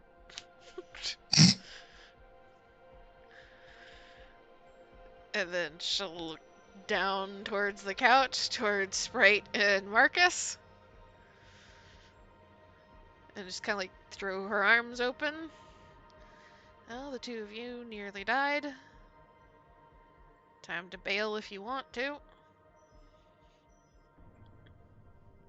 Marcus and Sprite both look at each other and then look at Legacy and then Kaya and Lockhart. And they're just like, no way. Not now. Not at the 11th hour. And Sprite's like, yeah, we're not pussies.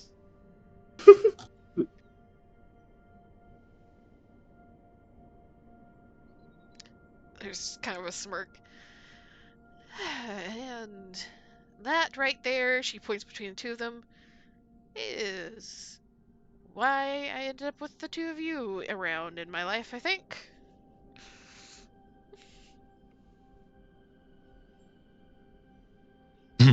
Sprite looks very self-satisfied.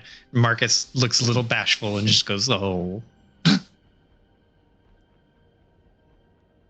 Like I see, just like looks past them towards Kaya and Lockhart. Once more into the bullshit. I think we're the station experts on bullshit now. I'm growing very concerned that that's true, and I never thought I was going to have to say that. Hopefully we won't have to be the experts for much longer.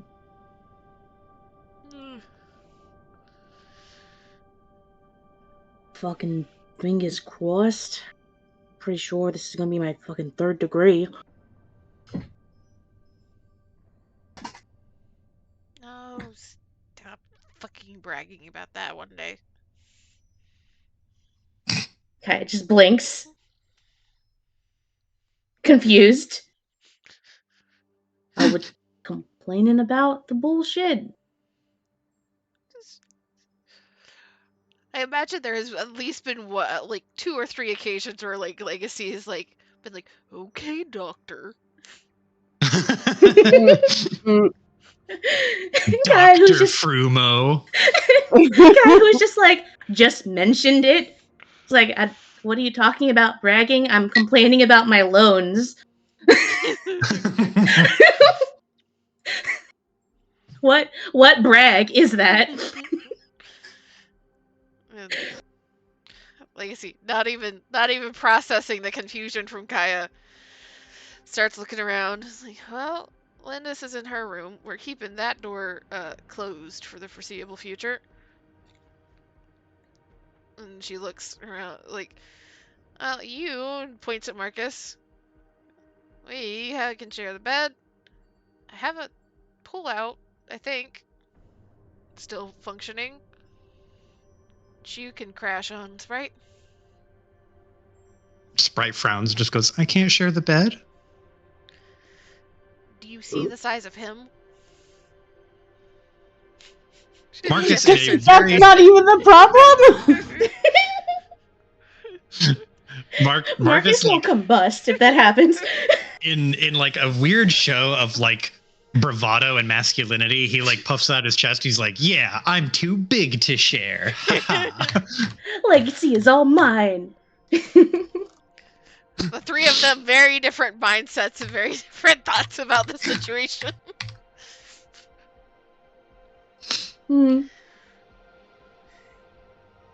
God. Like Legacy's like looks around, spots Kaya's couch has been pulled out. That's one couch. Points to the one Marcus and Strider on. 2 couch. Looks at Lockhart and Valerie. Have at it.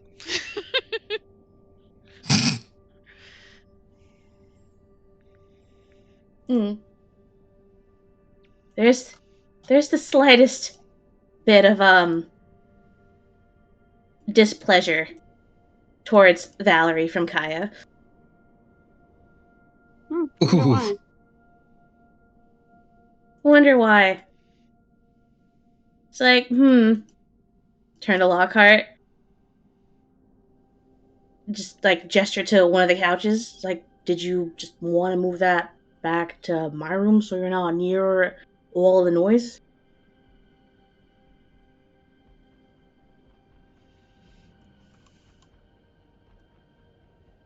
We don't have to if we don't need to. But if you prefer your couch in your room, I can move it back. If say yes, will you take a nap? I could. I am very tired, actually. Not cool. Not. Go ahead. No, it's like I was like, yeah, no, offer that to Lockhart, not to Valerie. She can sleep out here. I imagine Legacy has gone to some hidden closet somewhere and pulled out a stack of extra sheets and some ancient pillows. They are still pillows. Huh. You don't throw out pillows that still kind of work.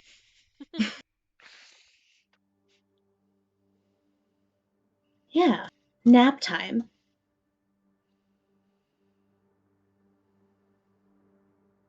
Okay. We will leave off here with the rest before the last push. Oh, and Lockhart has fallen into the trap. Yeah, I know. Yeah. You best believe they're gonna have a conversation. Oh no.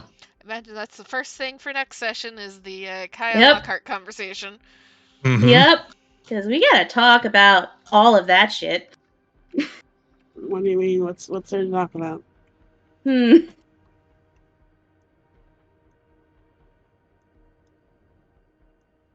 Yeah. Fun debrief over McDonald's vodka, Sprite, coffee. Maybe I'm the weird one, but isn't like Sprite a horrible chaser? Yeah, it's not generally something you want to mix with the alcohol, but you know, they didn't have much choice from McDonald's. Yeah. And also we got vodka, not rum. Or else we would have gotten Coke, I think.